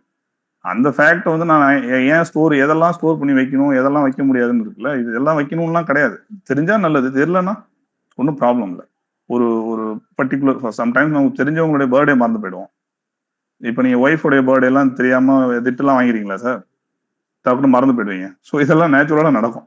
ஸோ அதனால வந்து நீங்க இன்டெலிஜென்ட் இல்லை, அதனால நீங்க நல்ல அட்மினிஸ்ட்ரேட்டர் இல்லை அப்படின்லாம் கிடையாது. ஸோ அவங்க என்னன்னா ஃபேக்டோ இல்லை நம்ம கேட்குற எல்லா கேள்விக்கும் பதிலோ இது கிடையாது. அவங்க எதிர்பார்க்கறது ஒரு பர்சனாலிட்டி. அந்த பர்சனாலிட்டியை நம்ம போய் நம்மள முன் வைக்கணும். அதுக்கு இந்த ஒரு 15 டேஸை வந்து நான் ஃபுல்லாவே யூட்டிலைஸ் பண்ணிக்கிட்டேன். ஒரு யூபிஎஸ்சி இன்டர்வியூ போயிருக்கேங்கிற எந்த இதையும் நான் மைண்ட்ல வச்சுக்கல. அது தூக்கி ஓரமா வச்சுட்டேன். ஒரு ஃப்ரெஷர் எப்படி வந்து இன்டர்வியூக்கு ரெடி ஆவாங்களோ அதே மாதிரி நான் ரெடி ஆனேன். ஐ திங்க் வந்து எனக்கு நான் அட்டன் பண்ணும்போது எனக்கு தெரிஞ்சது. ஏன்னா சேர்மன் வந்து வாஸ் வெரி ஹாப்பி. அவர் என்ன ரிசீவ் பண்ண விதம், அவர் நான் சொன்ன ஆன்சர்ல வந்து அவங்க கண்ணில் நம்ம தெரிஞ்சிடும்ல. அவங்க வந்து தேர் சாட்டிஸ்ஃபைட் வித் ஆர் ஆன்சர்ஸ், நம்ம ஆட்டிடியூட்ல வந்து அவங்க சாட்டிஸ்ஃபை ஆகிறாங்களா இதெல்லாம் தெரியும். ஸோ அதை வச்சுக்கிட்டு எனக்கு அப்பவே தெரிஞ்சிச்சு. நான் வந்து அதை ஜஸ்ட் நம்ம பெருசா ப்ராசஸே பண்ண முடியல. முதல் நாள் எனக்கு இன்டர்வியூ நடந்தது, அடுத்த நாள் வந்து ரிசல்ட் வந்துருச்சு. பட் எனக்கு இன்டர்னலா வெளியில வரும்போது எனக்கு தெரிஞ்சது I will get first slot அப்படின்னு. நேச்சுரலி அது இட் ஹேப்பன். யூஸ்வலா இது இந்த மாதிரி கேள்விய இப்ப ரேங்க் எடுத்த பசங்கிட்ட கேட்டோம் அப்படின்னா என்ன சொல்லுவாங்கன்னா, நான் லாஸ்ட் 1 இயரோடைய கரண்ட் அஃபேர்ஸ் பார்த்தேன். அப்புறம் அவங்களுடைய எடிட்டோரியல் எல்லாம் நான் படிச்சேன் நானு. அப்புறம் நீங்க சொன்ன மாதிரி டாப்பர் கிட்ட பேசினேன். அப்புறம் யூடியூப் வீடியோஸ் நிறைய பார்த்தேன். ஸோ இப்படிதான் ஜென்ரலா சொல்லுவாங்க. அது அவங்க தப்பு கிடையாது. ஸோ அது மாதிரி தான் இருக்கு. ஒரு அட்மினிஸ்ட்ரேட்டர் என்ன எதிர்பார்க்கறாங்க நம்ம கிட்ட இருந்து அப்படின்றத புரிஞ்சுக்கிறது தான் இன்டர்வியூக்கு நம்ம படிக்கிறதே. ஸோ அத சூப்பரா சரியா நீங்க பண்ணிருக்கீங்க. ரொம்ப முக்கியமானது நீங்க நிறைய பேரு இதுல நிறைய பேரு இந்த யூடியூப் பாக்குற பசங்க பார்த்து ஆக்சுவலா படிக்கிற தலைமுறையில இருந்து பார்க்குற தலைமுறையா ஆயிட்டோம். அதுவும் ஷார்ட்ஸ் பார்க்குற தலைமுறையா மாறிட்டோம் நம்ம. என்னன்னா இந்த நெகட்டிவிட்டி வந்து வேகமா ஒரு எக்ஸ்பிரஸ் வேகத்துல போகுது. ஆனா இல்ல இந்த கவர்மெண்ட குறை சொல்றது. நான் கவர்மெண்ட்னா இப்ப ஆளும் கட்சி அப்படின்னு இல்ல. எதிர்குரல் அப்படின்றதுதான் பலமா எதிரொலிச்சுக்கிட்டே இருக்கு. அத நம்ம தொடர்ந்து பண்ணிக்கிட்டே இருக்கோம். அது இந்த எக்ஸாம்ல இருந்து நம்மள வெளிய தள்ளும் அப்படின்றத புரியவே இல்ல. பாம்பு அது வாழை கடிச்சு தின்னுகிட்டே இருக்கும் இல்லைங்களா? கடைசியில அதுதான் தின்னுட்டு இருக்கு. அது தெரியாம நிறைய பேரு அந்த நெகட்டிவிட்டியோடவே சுத்திட்டு இருக்கிறாங்க. அது நம்மள பாஸ் பண்ண வச்சிரும். நம்ம சொல்ற ஒரு விஷயத்த கவர்மெண்ட் மாத்திருச்சு அப்படின்னா நம்ம பாஸ் பண்ணிடுவோம் அப்படின்னு நம்புறாங்க இல்லைங்களா? ஆனா கவர்மெண்ட் ரிஜிடா இருக்கும். மாத்தவே மாத்தாது. இந்த பாயிண்ட்ட விட்டு யார் வெளிய வராங்களோ, அவங்க இந்த எக்ஸாம்ல ரொம்ப ஈஸியா பாஸ் பண்ணுவாங்க. அது எந்த எக்ஸாமா இருந்தாலும் சரி. கிரிட்டிசைஸ் பண்ற இடத்துல நம்ம இருக்கணுமா அப்படின்னா, நீங்க இன்டர்வியூ போறதுனால அப்படின்னு கிடையாது. பொதுவாவே ஒரு பிலிம்ஸ், மெயின்ஸ் இத்தன கொஸ்டின் தப்பா கேட்டுட்டாங்க. கேட்டா கேட்டு போறாங்க. மீதி 190க்கு நான் எத்தன சரியா பண்ணேன்? 180 நீங்க பண்ணிட்டீங்களா? அப்படின்றது தான் நான் நெறைய கால்ஸ் எனக்கு வரப்ப நான் அததான் சொல்லுவேன் நானு. ஸோ கிரிட்டிசைஸ்லாம் எதுவும் பண்ணாதீங்க. இதுக்காக நீங்க அ இந்த சிஸ்டம் இப்படிதான் இருக்கும். இத தாண்டி தான் நம்ம வரோம். நம்ம இந்தியாவுல தான் இருக்கோம் நம்ம. நான் உடனே வந்து வெஸ்ட் மினிஸ்டர் மாடல் எனக்கு இங்க கொண்டு வாங்க அப்படின்லாம் நம்ம சொல்ல முடியாது. இத தாண்டி இந்த பேரியர தாண்டி ஜெயிக்கணும். இப்ப நீங்க ஜெயிச்சிருக்கீங்க. ஸோ உங்கள ரோல் மாடலா எடுத்துட்டு இதெல்லாம் தாண்டி தான் ஜெயிக்கணும் அப்படின்றது ஒண்ணு. அது இல்லாம நீங்க இப்ப சொன்னது ஒரு யுபிஎஸ்சி இன்டர்வியூ நீங்க போயிருந்தாலுமே கூட இதுக்கான பிரிப்பரேஷன தொடர்ச்சியா நீங்க பண்ணிட்டு இருக்கீங்க இல்லைங்களா? இத நெறைய பேர் பண்ண மாட்டாங்க. நான் குரூப் 1 இன்டர்வியூ போனப்ப, நான் அப்ப வந்து ஒரு அகாடமில ஃபேக்கல்டியா இருந்தேன். என்னால கிளாஸ் ரொம்ப ஈஸியா ஹேண்டில் பண்ண முடியும். எவ்வளோ பேர் இருந்தாலும் 600 பேர் இருக்கிற கிளாஸ்லாம் நான் எடுத்திருக்கேன். 3 ஹார்ஸ் கன்டினியூஸா நின்னுட்டே எடுக்கணும். போர்டு கூட இருக்காது. அது மாரிலாம் இருந்தது. எனக்கு ஓவர் கான்ஃபிடென்ட் இருந்தது. நம்ம போய் பேசிருவோம், பண்ணிடுவோம் அப்படின்ட்டு. ஆனா, அங்க போய் நான் உட்கார்றப்ப, அங்க இருந்தவங்கலாம் வந்து பெரிய பிதாமகர்கள் எல்லாருமே. அவங்க கேட்கிற கொஸ்டின்லாம் வந்து, என்ன வந்து ரொம்ப சின்ன பையனா என்ன ஃபீல் பண்ண வச்சது. ஓகே, இதெல்லாம் நம்ம தப்பு பண்றோம். இதெல்லாம் நம்ம இன்னும் சரி பண்ணணும். அடுத்த டைம் போறப்ப அத நான் ரெக்டிஃபை பண்ணேன். ஆனா, அத நீங்க இவ்ளோ அந்த அந்த உங்களுடைய எக்ஸ்பீரியன்ஸ் வந்து, அது எல்லாத்தையும் தாண்டி இல்ல. நான் இந்த எக்ஸாம்க்காக 100% என்னோடது என்னவோ, அத நான் தரேன் அப்படின்றது இருக்கு இல்லைங்களா? சோ அதுதான் இந்த உங்களுடைய வெற்றிக்கான சூட்சுமமே. ஓகே, இன்டர்வியூ எப்படி இருந்ததுங்க? Thank you sir. இந்த பாசிட்டிவிட்டி பத்தி நீங்க சொன்னீங்க. அது ரொம்ப ரொம்ப முக்கியமானது தான். கவிஞர் வெண்ணிலா உங்களுக்கு தெரியும் வந்துட்டு. ஆக்சுவலி வந்து இந்த யூபிஎஸ்சி டைம்ல எனக்கு வராத டைம்ல ஆரம்பிச்சு, இப்ப ரிசல்ட் வர்ற வரைக்குமே வந்து she was constant supportive to me. அவங்க வந்து வெறும் பாசிட்டிவான விஷயங்கள் மட்டும் தான் பேசுவாங்க. அவங்க வந்து இப்ப இன்டர்வியூ போகும்போது கூட நீங்க ஆரோக்கியா வந்து நீங்க வந்து தினேஷ் தாஸா போர்டில் 190 வாங்கிருக்கீங்க. இந்த இன்டர்வியூ ஒண்ணுமே கிடையாது. அதாவது ஒண்ணுமே கிடையாதுன்னா நீங்க ப்ரிப்பேர் ஆக தேவையில்ல அப்படி கிடையாது. ஒண்ணுமே இல்லை. நீங்க கொஞ்சம் கூட பதட்டமே இல்லாம அங்க எப்படி நீங்க உங்களை வந்து ப்ரெசென்ட் பண்ணீங்களோ சேம் வே அதே எஃபர்ட் போட்டு அதே மாதிரி உங்களை முன்வைங்க. டெஃபினட்டா வந்து you get the first slot. எனக்கு டவுட்டே இல்லைன்னு சொன்னாங்க. அண்ட் அவங்க தான் first person to call also. Result வந்து அவங்க ஃபேவரபா நீங்க ஆக்சுவலி வந்து ரிசல்ட் வந்துருச்சுன்னு நீங்க எனக்கு கால் பண்ணீங்க. அப்ப நான் பார்க்கவே இல்லை. அவங்க நம்பரை பார்த்துட்டு அவங்களும் கால் பண்ணாங்க. ஆக்சுவலி நீங்க ஃபர்ஸ்ட் எனக்கு கால் பண்ணீங்க. அடுத்து உடனே வெண்ணிலா மேம் கால் பண்ணிட்டாங்க. ஸோ நீங்க உடனே கால் பண்ணி சார் வந்துருச்சு பாத்துட்டீங்களா அப்படின்னு சொல்லி கேட்டீங்க. வந்துட்டு இந்த பாக்குறேன் சார், நான் ஷாப்பிங்ல இருந்தேன். எனக்கு அப்ப வந்து பீப்புள் லைக் யூ, கவிஞர் வெண்ணிலா மேம், இவங்கெல்லாம் வந்து ஒரு பாசிட்டிவிட்டியை வந்து எனக்கு ஸ்ப்ரெட் பண்ணிட்டே இருந்தாங்க. அதுவும் நம்ம நிறைய பேசியிருக்கோம். உங்களுக்கு தெரியும் வந்து நீங்க எப்போ பேசினாலுமே வந்து இல்லைங்க இப்ப நீங்க இருக்கிறதெல்லாம் ஒரு இதே பொசிஷன் கிடையாது. உங்க பொட்டன்ஷியலுக்கு நீங்க நல்லா ஹைட்டுக்கு தான் போவீங்க நீங்க சொல்லிட்டே இருந்தீங்க. ஒரு டைம் கூட அது அப்படிதாங்க இருக்கும், நெகட்டிவா தாங்க இருக்கும்லாம் நீங்க சொன்னதே கிடையாது. யூஆர் ஆல்வேஸ், நீங்க எப்பவுமே பாசிட்டிவான பர்சன். வந்து வெனிலா மேம் வந்து பயங்கர பாசிட்டிவிட்டியை வந்து எனக்கு ஸ்ப்ரெட் பண்ணாங்க. அண்ட் ஜென்ரலாவே நான் நெகட்டிவ் பீப்புளோட பெருசா ஜெல் ஆகிறதும் இல்லை. நான் கொஞ்சம் தள்ளி தான் இருப்பேன். எப்போ பார்த்தாலும் ஒரு ஏதாவது ஒரு நெகட்டிவிட்டி ஸ்ப்ரெட் பண்றவங்களோட எனக்கு பெருசா ஜெல் ஆகாது. சரி, லைஃப்ல வந்து பாசிட்டிவிட்டி வந்து நம்மள ஒரு உந்தி முன்னாடி தள்ளும், நெகட்டிவிட்டி பின்னாடி எடுத்துட்டே போகும். எதுவுமே சரியில்லை சரியில்லைன்னு சொல்றவங்களால இந்த சமுதாயம் ப்ராக்ரஸ் ஆனதே கிடையாதுங்க. இந்த நம்ம இன்னைக்கு சிவிலைஸ்ட் ஆயிருக்கோம்னா எல்லா சோதனை காலகட்டத்திலையும் எல்லா சேலஞ்சஸையும் யாரு அதுல உள்ள ஆப்பர்ச்சுனிட்டியை பார்த்து அதை நம்ம இந்த சமூகத்துக்கு இந்த மாநிலத்துக்காக மாத்தினாங்களோ அவங்களாலதான் நம்ம எல்லா வசதி வாய்ப்போடையும் வாழ்ந்துட்டு இருக்கோம். இருட்டா இருக்குதுன்னு புலம்பிட்டு இருந்தவனால நமக்கு வெளிச்சம் வரல. இது என்ன சொல்யூஷன் தேடி ஒருத்தன் லைட்டு கண்டுபிடிச்சான்ல அவன் தான் நமக்கு வந்து இந்த வெளிச்சத்துக்கு எல்லாம் பிதாமகன். ஸோ பாசிட்டிவிட்டி வந்து நீங்க சொன்ன மாதிரி அவ்வளவு முக்கியமானது. நெகட்டிவிட்டி வந்து நம்மளை எங்கேயுமே எடுத்துட்டு போகாது. இன்னும் சொல்ல போனா தேங்க வைக்கும். அது ஒரு மனநோய் தான் அது. ஸோ அது வந்து தேவையே இல்லாத, அதை அவாய்ட் பண்ண வேண்டியது. இன்டர்வியூ எப்படி இருந்துச்சுன்னு சார் கேட்டீங்க. இன்டர்வியூ அந்த விதின் அது வந்து ஆக்சுவலா வந்து ரேபிட் ஃபயர் மாதிரி இருந்தது. ஒரு not more then 20 minutes. Actually 2 நாள்ல அவங்களுக்கு முடிக்கணுங்கிற அந்த ஒரு இது இருந்தது. 20 மினிட்ஸ் தான் அவங்க எடுத்துக்கிட்டாங்க. அதுல நிறைய ஃபேக்ட்ஸ் அந்த மாதிரிலாம் கேட்டாங்க. ஆனா ஸ்மார்ட்டா 2-3 கொஸ்டின்ல வந்து அவங்க நம்ம செக் பண்றதுக்கான ஸ்கோப்பும் இருந்தது. For example national education policy பத்தி கேட்டாங்க. அதுல வந்து ஏன் சதர்ன் ஸ்டேட்ஸ் அப்போஸ் பண்றாங்க அப்படின்னா என்னன்னா நம்ம ஒரு ஸ்டாண்ட் எடுக்க சொல்றாங்க. அந்த மாதிரி சில ஆப்பர்ச்சுனிட்டிஸ் வரும். மேக்ஸிமம் வந்து ஒரு 4 to 5 கொஸ்டின்ஸ்ல தான் அந்த மாதிரி ஆப்பர்ச்சுனிட்டி இருந்தது. அதாவது நீங்க ஒப்பீனியன் பேஸ்டு கொஸ்டின்ல என்ன ஸ்டாண்ட் எடுக்கிறீங்க, எவ்வளவு பேலன்ஸ்டா இருக்கிறீங்க அந்த மாதிரி. இப்ப எனக்கு சாத்தான்குளம் மர்டர் பத்தி எனக்கு ஒரு கொஸ்டின் வந்து ஓகே. இப்ப அதுலலாம் என்னன்னா நம்மளுடைய ஒப்பீனியன் இப்ப வந்து அந்த மாதிரியான கஸ்டோடியல் டெத்தை பத்தி நம்ம என்ன நினைக்கிறோம், போலீஸ் ரிஃபார்ம்ஸ் பத்தி என்ன நினைக்கிறோம், அதோட நம்ம பிரகாஷ் சிங் கேஸ் அதோடைய கைட்லைன்ஸ், அதே மாதிரி வந்து பாத்தீங்கன்னா இப்ப ரீசெண்ட் டைம்ல ரிப்போர்ட் ஆயிருக்கிற கேஸ், இதுக்கு என்ன சொல்யூஷன், இப்ப அதுக்கு தீர்ப்பு கொடுத்துருக்காங்களே அந்த தீர்ப்பை பத்தி நம்ம என்ன நினைக்கிறோம், அந்த தீர்ப்பு சரியா, ஓகே, இது வந்து ஒரு டிட்டரன்ட் ஃபேக்டரா இருக்குமா, இவ்வளவுத்தையும் ஒரு ப்ராசஸ் பண்ணாதான் நீங்க அதுல ஒரு ஸ்டாண்ட் எடுக்க முடியும். ஓகே, அந்த மாதிரி கொஸ்டின்ஸ் இருந்துச்சு. சாத்தான்குளம் கேஸ் இருந்தது, நேஷனல் எஜுகேஷன் பாலிசி இருந்தது, இந்த மாதிரி 1-2 கொஸ்டின்ஸ்லாம் இருந்தது. ஆக்சுவலி எனக்கு ஒரு 4-5 கொஸ்டின்ஸ் அந்த மாதிரி இருந்தது. நான் உங்களுக்கு என்டையர் ஸ்கிரிப்டும் நான் உங்களுக்கு அனுப்பிட்டேன். மொத்தமா அதை நீங்க வந்து பப்ளிஷ் பண்ணிக்கலாம். ஸோ அதுல நம்ம எடுக்கிற ஸ்டாண்ட் இருக்குது. அப்ப நான் வந்து பேலன்ஸ்டா தான் எப்பவுமே நம்ம வந்து பேலன்ஸ்டா எடுக்கணும். இப்ப நேஷனல் எஜுகேஷன் பாலிசி வந்து நம்ம அந்த பாலிசியவே நான் குறைய சொல்ல. ஆக்சுவலி ஈவன் இது தமிழ்நாடு போர்டா இருந்தா கூட பாலிசியை நான் குறைய சொல்ல. நேஷனல் எஜுகேஷன் பாலிசி என்டையர் கண்ட்ரிக்குமான யூனியன் கவர்மெண்டோடைய ஒரு பாலிசி, சரிங்களா? ஓகே, அதுல நமக்கு எந்த இதுவும் இல்லை. பட் ஆனா ஏன் தமிழ்நாடோ இல்ல கர்நாடகாவோ கேரளாவோ அதுல உள்ள சில ப்ரொவிஷன்ஸ் இல்ல அதுல உள்ள சில ஃபீச்சர்ஸை வந்து அப்போஸ் பண்றாங்க? அதுக்கு ஜென்யூன் ரீசன் என்ன? ஃபர்ஸ்ட் ஆஃப் ஆல் வந்து 2 language formula has been very successful in Tamil Nadu. Okay, இந்தியாவில் வந்து ஹையர் எஜுகேஷன்ல நம்ம ஒரு 48 to 50% வந்து நம்ம ஆல்ரெடி அட்டைன் பண்ணிட்டோம். ஓகே, அட்டைன் பண்ணிட்டோம். ஆனா நேஷனல் எஜுகேஷன் பாலிசி 2035ல 50% ஒரு டார்கெட் வச்சிருக்காங்க.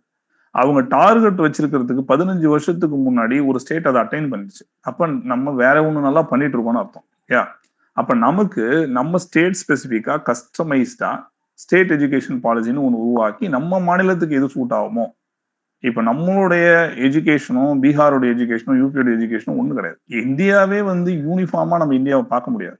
ஓகே, யூனிஃபார்மிட்டி இங்க ஒரு மேட்டரே இல்ல. யூனிஃபார்மிட்டி தேவையும் இல்லை. இங்க தேவை யூனிட்டி இன் டைவர்சிட்டி தான். அதுதான் நேரு சொல்லியிருக்காங்க.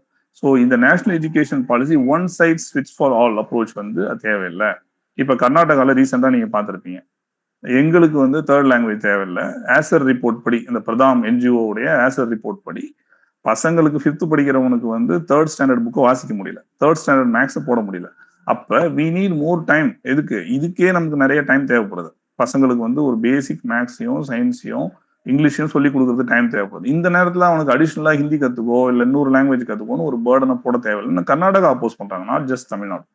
அப்ப இந்த மாதிரியான ஃபேக்டர்ஸ் எல்லாம் சொல்லி நேஷனல் எஜுகேஷன் பாலிசி பர்சே நம்ம அதை வந்து எதிர்க்கல. பட் அதுல உள்ள சில ப்ரொவிஷன்ஸ் நமக்கு சூட் ஆக மாட்டேங்குது. ஸோ நமக்கு ஏற்ற மாதிரியான ஒரு கஸ்டமைஸ்டு, நமக்கு ஏற்ற மாதிரியான ஒரு ஸ்டேட் எஜுகேஷன் பாலிசி நம்ம நோக்கி போறோம் அப்படின்னு சொல்லி நான் சொன்னேன். He was satisfied. அதே மாதிரி வந்து சாத்தான்குளம் அந்த விஷயத்துலயுமே வந்து அட் எனி டைம்ல வந்து ஒரு சட்டத்தை கையில எடுத்துக்கிற உரிமை யாருக்குமே கிடையாது. ஈக்குவாலிட்டி பிஃபோர் லா, அவ்வளவுதான். எல்லாரும் ரூல் ஆஃப் லான்னு ஒன்று இருக்குது. ஓகே, எல்லாருமே சட்டத்துக்கு முன் சமம். போலீஸா இருக்கலாம், ஜட்ஜா இருக்கலாம், பிரைம் மினிஸ்டரா இருக்கலாம், சீஃப் மினிஸ்டரா இருக்கலாம், எல்லாருமே சட்டத்தின் முன் சமம். அதுதான் நம்ம நாட்டுல. ஸோ சட்டத்தை கையில எடுத்துக்கிட்டு அப்பாவிகள் 2 பேரை வந்து ஒரு டார்ச்சர் பண்ணி கொலை பண்ணதை யாருமே நியாயப்படுத்த முடியாது. ஸோ இட்ஸ் ராங்னா ராங் தான். இது ஹியூமன் ரைட் வயலேஷன்னா வயலேஷன் தான். சட்டத்தை மீறி செய்த செயலானா ஆமாம் தான். அதுல வந்து நம்ம மாற்றுக்கிறதே கிடையாது. இப்ப அது வந்து வேலையே பயிரை மேய்வது போல அது நடந்துருச்சு. அப்படிதான் ஜட்ஜ்மெண்ட்லயுமே சொல்லியிருக்காங்க. ஸோ அவங்களுக்கு ஒரு டபுள் தண்டனை, ஒரு மரண தண்டனை வந்து கொடுத்துருக்காங்க.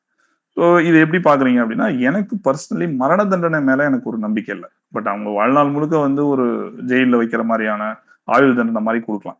எனக்கு ஜென்ரலி பர்சனலி எனக்கு ஒரு ஒரு ஒரு பழிக்கு பழியோ இல்ல கண்ணுக்கு கண்ணோ ஒரு மரணத்துக்கு இன்னொரு மரணத்தின் மீதோ எனக்கு உடன்பாடு இல்லை. நான் வந்து காந்தியை வந்து தீவிரமா வாசிக்கிறவன், ஃபாலோ பண்றேன். ஸோ எனக்கு அதன் மீது உடன்பாடு இல்லை, அவ்வளவுதான். அது என்னுடைய ஸ்டாண்ட். ஓகே, அந்த ஸ்டாண்டை நான் சொன்னேன். ஓகே, இட்ஸ் யுவர் ஒப்பீனியன் அப்படின்னு சொல்லிட்டு அவர் சொல்லிட்டார். That's you. அது வந்து என்னன்னா, நாம வந்து இந்த தப்பை நியாயப்படுத்தல. இது ஒரு பெரிய மோசமான தண்டனை, இந்த தண்டனை உங்களுக்கு கொடுத்துடக்கூடாது, அவங்க அப்பாவிங்கன்னு சொல்லி அவங்க தரப்பை நியாயப்படுத்தல. நம்ம எதையுமே வந்து அதெல்லாம் சொல்லவே இல்லை. நாம கேபிட்டல் பனிஷ்மெண்ட்டை வந்து நான் பர்சனலா என்னுடைய ஐடியாலஜிக்கு எதிரானதா இருக்குது. நாம வந்து என்ன பண்ணணும்னா ஒரு ப்ரிவென்டிவ் மெக்கானிசம் மாதிரி ஒரு சமுதாயத்தையே ஒரு சென்சிட்டைஸ் பண்ண வேண்டிய தேவை இருக்குது. ஹியூமன் ரைட் வயலேஷன்லாம் வந்து நம்ம அதை பத்தி பேச வேண்டியிருக்கு. ஹியூமன் ரைட்ஸை ப்ரொடெக்ட் பண்ண வேண்டிய தேவை இங்க இருக்குது. ஓகே, ஒவ்வொரு மனிதனுக்குமே அவனுடைய ரைட் முக்கியம். ஒவ்வொரு மனிதனுக்கும் அவனோட டிக்னிட்டி முக்கியம். அதெல்லாம் தான் நம்ம சேவ் பண்ணணும். இவன் இந்த தப்பு பண்ணிட்டா அவனை தூக்கு தண்டனை கொடுத்து இன்னொருத்தன் அதே தப்பு தான் பண்ணுவான். ஸோ ஜென்ரலா நம்மளுடைய மனநிலையை, ஒட்டுமொத்த சமூகத்தின் மனநிலையவே வந்து இன்னொருத்தவங்களுடைய ரைட்டை நம்ம மதிக்கணும். நம்மகிட்ட அதிகாரம் இருக்குதுங்கிறதுனால அதிகாரம் இல்லாதவங்க மேல நம்ம ஒரு வயலன்ஸை செய்யக்கூடாது அப்படிங்கிற ஒரு விஷயத்த நம்ம பண்ண வேண்டியிருக்குது அப்படின்னு அந்த மாதிரியான ஒரு ஆன்சரை நான் ஒரு கிளப்ல சொன்னேன். Actually he was happy. So இது வந்து என்னன்னா நம்ம ஹோலிஸ்டிக்கா ஒரு விஷயத்த நம்ம புரிஞ்சு வச்சிருக்கோம், அதை பத்தி நமக்கு வந்து தெளிவான புரிதல் இருக்குது அப்படிங்கறத அவங்க எதிர்பார்ப்பாங்க. ஒன் லைன்ல சில இதுக்கு ஒன் லைன் ஆன்சர் போதும், சில இதுக்கு நம்ம வந்து ஹோலிஸ்டிக்கா சொல்லணும். இப்போ ஃபார் எக்ஸாம்பிள் வந்து நிர்பயா கேஸ் பத்தி என்கிட்ட கேட்டாங்க. நிர்பயா கேஸ் எனக்கு தெரிஞ்சிருக்கா அப்படின்னு சொல்லி அந்த அந்த ஆஸ்பெக்ட்ல கேட்டாங்க. அது டெல்லியில வந்து நடந்த ஒரு ஹேனஸ் கிரைம், அது ஒரு கேங் ரேப். அதை பேஸ் பண்ணி தான் இங்க வந்து நிறைய பெண்களுக்கு ஆதரவான நிறைய விஷயமும், பெண்களுக்கு எதிரான கொடுமைகளுக்கு தண்டனை, அப்புறம் அது ப்ரொடெக்ட் பண்றதுக்கான அந்த நிர்பயா ஃபண்ட் அலோகேட் பண்ணுது, இந்த மாதிரியான விஷயங்கள்லாம் நான் சொன்னேன். ஸோ நேச்சுரலா வந்து விமனுக்கு எதிரான வயலன்ஸ் இதெல்லாம் ஏன் சைக்கலாஜிக்கலா கூட சில காரணங்கள் இருக்கு. வெறும் லா என்ஃபோர்ஸ்மெண்ட்ல மட்டும் உள்ள பிரச்சனை கிடையாது. இது ஒரு மேல் சாவனிஸ்ட் சொசைட்டியா இருக்குது. இன்னுமே வந்து பெண்கள் வந்து அடக்கி ஒடுக்கப்படணும். நீங்க வந்து இப்படி யோசிச்சு பாருங்களேன். நமக்கு வந்து இந்த காஸ்ட் டிவிஷன்ஸ் இருக்கு, ரிலீஜியஸ் டிவிஷன்ஸ் இருக்கு, எல்லாம் இருக்கு. ஆனா நீங்க இருக்கிறதுலே தாழ்த்தப்பட்ட சமூகம் அப்படின்னு சொல்லக்கூடியவங்க வீட்லயும் போய் பாருங்க. பெண்கள் கீழே உட்காந்துருப்பாங்க, ஆண்கள் சேர்ல உட்காந்துருப்பாங்க. அவங்க வீட்ல இருந்து யாராவது வந்தாங்கன்னா பெண்கள் தான் தண்ணி எடுத்து வந்து கொடுப்பாங்க. இதெல்லாம் வந்து கல்ச்சருடைய ஒரு பார்ட்டா கூட இருக்கலாம். அங்கேயும் வந்து பெண்களுடைய உரிமைகள் மறுக்கப்பட்டுட்டு தான் இருக்கும். ஸோ எந்த சமூகம்னே இல்லை, எல்லா சமூகத்திலையும் எல்லா இடத்துலயும் வந்து பெண்களுக்கு ஒரு போதிய ரெஸ்பெக்ட் கொடுக்கறது இல்லை. இது வெறும் லா என்போர்ஸ்மெண்டால மட்டும் நடக்கிறது நான் மாத்த முடியற ஒரு காரியம் இல்லை. பொதுவா நம்ம மண்ணிலே வந்து நாம ஒரு இண்டிவிஜுவல், எப்படி ஒரு ஆண் ஒரு இண்டிவிஜுவலோ பெண் ஒரு இண்டிவிஜுவல், நாம எப்படி சுதந்திரமா வாழ படைக்கப்பட்டிருக்கோமோ அது மாதிரி அவங்களும் சுதந்திரமா வாழ படைக்கப்பட்டிருக்காங்க. அவங்களுக்கு உரிய சுதந்திரத்தை கொடுக்குற இடத்துல நாம இல்லை, பறிக்காம இருக்கிறது மட்டும்தான். நான் அவங்க சில பேர் சொல்லுவாங்க வந்து ஜென்ஸ் வந்து, நான் என் ஒய்ஃபுக்கு சுதந்திரம் கொடுத்துருக்கேன், நான் என் மகளுக்கு சுதந்திரம் கொடுத்துருக்கேன். நீங்க ஒன்றும் சுதந்திரம் கொடுக்கல, சுதந்திரத்தை பறிக்காம இருக்கணும், அவ்வளவுதான். ஓகே. ஸோ இந்த மாதிரியான ஒரு ப்ராடரான அண்டர்ஸ்டாண்டிங்கை தான் அவங்க சில கொஸ்டின்ஸ்ல எதிர்பார்ப்பாங்க. இது இது ப்ராடரா நம்ம புரிஞ்சு வச்சிருந்தோம்னா அந்த கிறிஸ்பியா நமக்கு வந்துடும். ப்ராடரா புரியல, வாட் இஸ் வாட்னு சொன்னோம்னா நம்ம வந்து ஒரு ஃபேக்சுவல் கொஸ்டின் எப்படி கேட்கறாங்களோ அதே தான் நம்ம அதுக்கு ஆன்சர் பண்ற மாதிரி இதுக்கும் பண்ணுவோம். அப்போ அவங்க ஃபர்தராவும் கேட்பாங்க, இல்ல நான் அதை கேட்கறேன், இல்ல நான் அதை கேட்கறேன், அந்த மாதிரி கேட்பாங்க. ஏன்னா அது மார்க்ல எல்லாம் நம்ம விட்னஸ் பண்ணலாம். சில இடத்துல ப்ராடா சொல்ல போய் இல்ல ஒன் லைன்ல சொல்லுங்கம்மா, சில இடத்துல ஒன் லைன்ல சொல்லி இதை ப்ராடா சொல்லுங்கம்மா. இது பேனல் டு பேனல் மாறும், பர்சன் டு பர்சன் மாறும். சிலர் ஒன் லைன்ல சொல்லுங்க, எனக்கு அந்த இயரை மட்டும் சொல்லுங்கம்மா. ஆக்சுவல் இன்டர்வியூல வெறும் இயர், வெறும் அது வாட் இஸ் அந்த டேட், இந்த மாதிரிலாம் நார்மலா கேட்க மாட்டாங்க. அப்படி உங்களுக்கு கேட்டு தெரியலன்னா கூட அதை பத்தி அவங்க தப்பாவே நினைக்க மாட்டாங்க. இப்ப யூபிஎஸ்சி இன்டர்வியூலாம் என்ன சொல்லுவாங்கன்னா, இது வந்து நாலேஜ் டெஸ்ட்லாம் கிடையாது, இது ஒரு பர்சனாலிட்டி டெஸ்ட்னு ஒரு டேர்மே எழுதி தான் நமக்கு அந்த இதுவே வரும். ஸோ இங்க அப்படி மென்ஷன் பண்ணலன்னா கூட நார்மலா இப்பெல்லாம் வந்து அதை அவங்க அவங்க கொஸ்டின்ஸ்ல இருந்தே தெரியுது, அவங்க ஒரு மெச்சோரா தான் கேள்வி கேட்கறாங்க. ஒன்று ரெண்டு கொஸ்டின் ஃபேக்சுவலா கேட்கறாங்க. பட் அது தெரியல அப்படின்னா அதை ஒரு சீரியஸா எடுத்துக்கிட்டுலாம் அடுத்த கொஸ்டின் போறதில்ல. இப்ப எனக்கு ஒரு டேர்ம் கேட்டாங்க, ஆக்சுவலி அந்த டேர்ம் என்னன்னே எனக்கு தெரியல. அதுக்கு முன்னாடி கேட்ட எல்லா கொஸ்டினுக்கும் ஆடிட் பத்தி, இன்டர்நேஷனல் ஆடிட் ஸ்டாண்டர்ட்ஸ்லாம் எனக்கு கேட்டார். அதெல்லாமே நான் சொன்னேன். அது இன்டர்நேஷனல் ஆடிட் ஸ்டாண்டர்ட்ஸ் பத்தி நான் சொல்லிட்டு, அப்புறம் நம்ம இந்தியா என்ன ஆடிட் ஸ்டாண்டர்ட்ஸ் ஃபாலோ பண்றாங்க, யூஎஸ் உடைய ஆடிட் ஸ்டாண்டர்ட்ஸ், இது எல்லாமே அவர் ரெஸ்பெக்ட் பண்ணாரு. எல்லாத்தையும் நான் சொன்னோன்னே ஹி வாஸ் வெரி ஹாப்பி. அதோடைய ஃபர்தரா உள்ள போய் இன்னொன்னு கேட்டார், பட் எனக்கு தெரியல.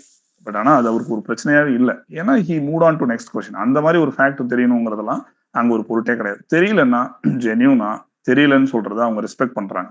ஏதோ ஒரு வந்து எனக்கு எல்லாமே தெரியும் அப்படின்னு காட்ட போய் தப்பாயிடும். ஒண்ணு தெரியலன்னா தெரியலதான், அது ஒன்றும் பிரச்சனையே இல்லை.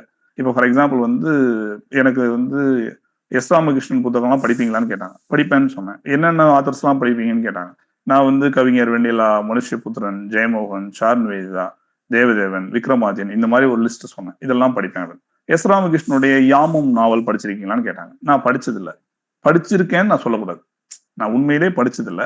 நான் படிச்சதில்லைன்னு ஹானஸ்டா நான் வெளிப்படணும். இதுதான் ரொம்ப ரொம்ப முக்கியமானது. ஸோ ஹானஸ்டிக்கு உண்மையிலே வந்து இன்டர்வியூல ஒரு பெரிய வேல்யூ இருக்கு. நீங்க வந்து நேர்மையா சொல்ற ஆன்சருக்கு ஒரு ரெஸ்பெக்ட் பண்ணுவாங்க அவங்க. சம்டைம்ஸ் அந்த அந்த ஆன்சர் வந்து இன்கம்ப்ளீட்டா கூட இருக்கலாம். பட் ஆனா அதுல ஒரு நேர்மை இருந்தது அவங்க வந்து ஐடென்டிஃபை பண்ணிட்டாங்கன்னா டெஃபினட்டா அவங்க ரிவார்ட் பண்ணுவாங்க.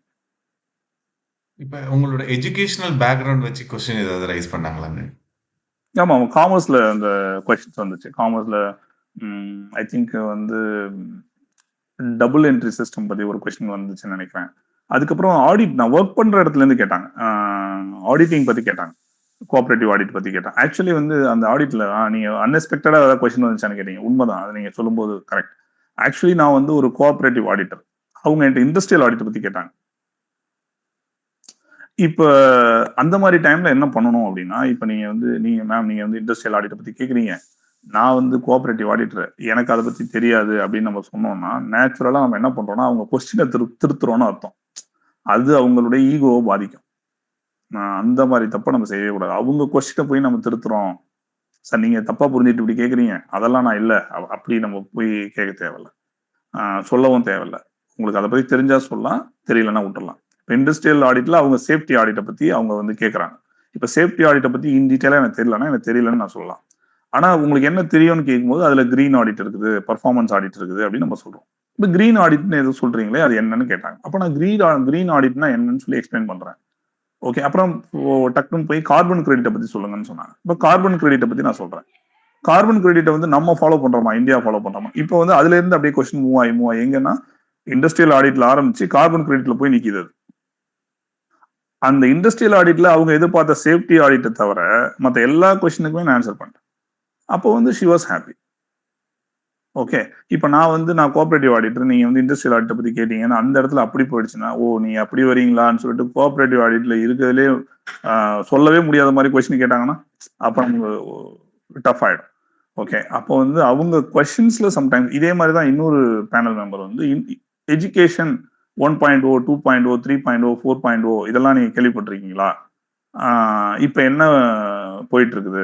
4.0வா, 3.0, 1.0 இப்படி கேட்டார். ஆக்சுவலி எனக்கு இண்டஸ்ட்ரி 1.0, 2.0, 3.0, 4.0 வரைக்கும் எனக்கு தெரியும். இப்போ இண்டஸ்ட்ரி 4.0 போயிட்டு இருக்கணும் தெரியும். சரி. ஆனா அது வந்து எனக்கு இண்டஸ்ட்ரியில வந்து அப்படி ஒரு நம்பர் சிஸ்டம் இருக்குது. 1.0, 2.0 எனக்கு எஜுகேஷன்ல அப்படி ஒன்றும் எனக்கு பெருசா அவேர் இல்லை அப்படின்னு. இண்டஸ்ட்ரி எப்படியோ அப்படிதான் எஜுகேஷனுக்கும் சேம் ஃபார்முலா தான். இப்ப சொல்லுங்க அப்படின்னு சொல்லி சொன்னார். அப்பனா வந்து எஜுகேஷன் 4.0 போயிட்டு இருக்குது அப்படின்னு சொல்லி நான் சொன்னேன். இப்போ 5.0 எப்படி இருக்கும் அப்படின்னு கேட்டார். நான் சொல்ல வந்து இன்னும் கொஞ்சம் அட்வான்ஸ்டா ஏஐ, மெஷின் லேர்னிங், அப்புறம் வந்து இப்ப இருக்கிற டீப் டெக்னாலஜி இதெல்லாம் இன்டெகிரேட் பண்ண ஒரு எஜுகேஷன் சிஸ்டமா அது இருக்கும். ஓகே. அந்த மாதிரி ஒரு டிஜிட்டல் லேர்னிங் பிளாட்ஃபார்ம்ஸ் நிறைய உருவாகும். இப்பயே ஆல்ரெடி இருக்கு. அது இன்னும் அதிகமாகும் அப்படின்னு நான் சொன்னேன். Then he was happy. அவ்வளவுதான்.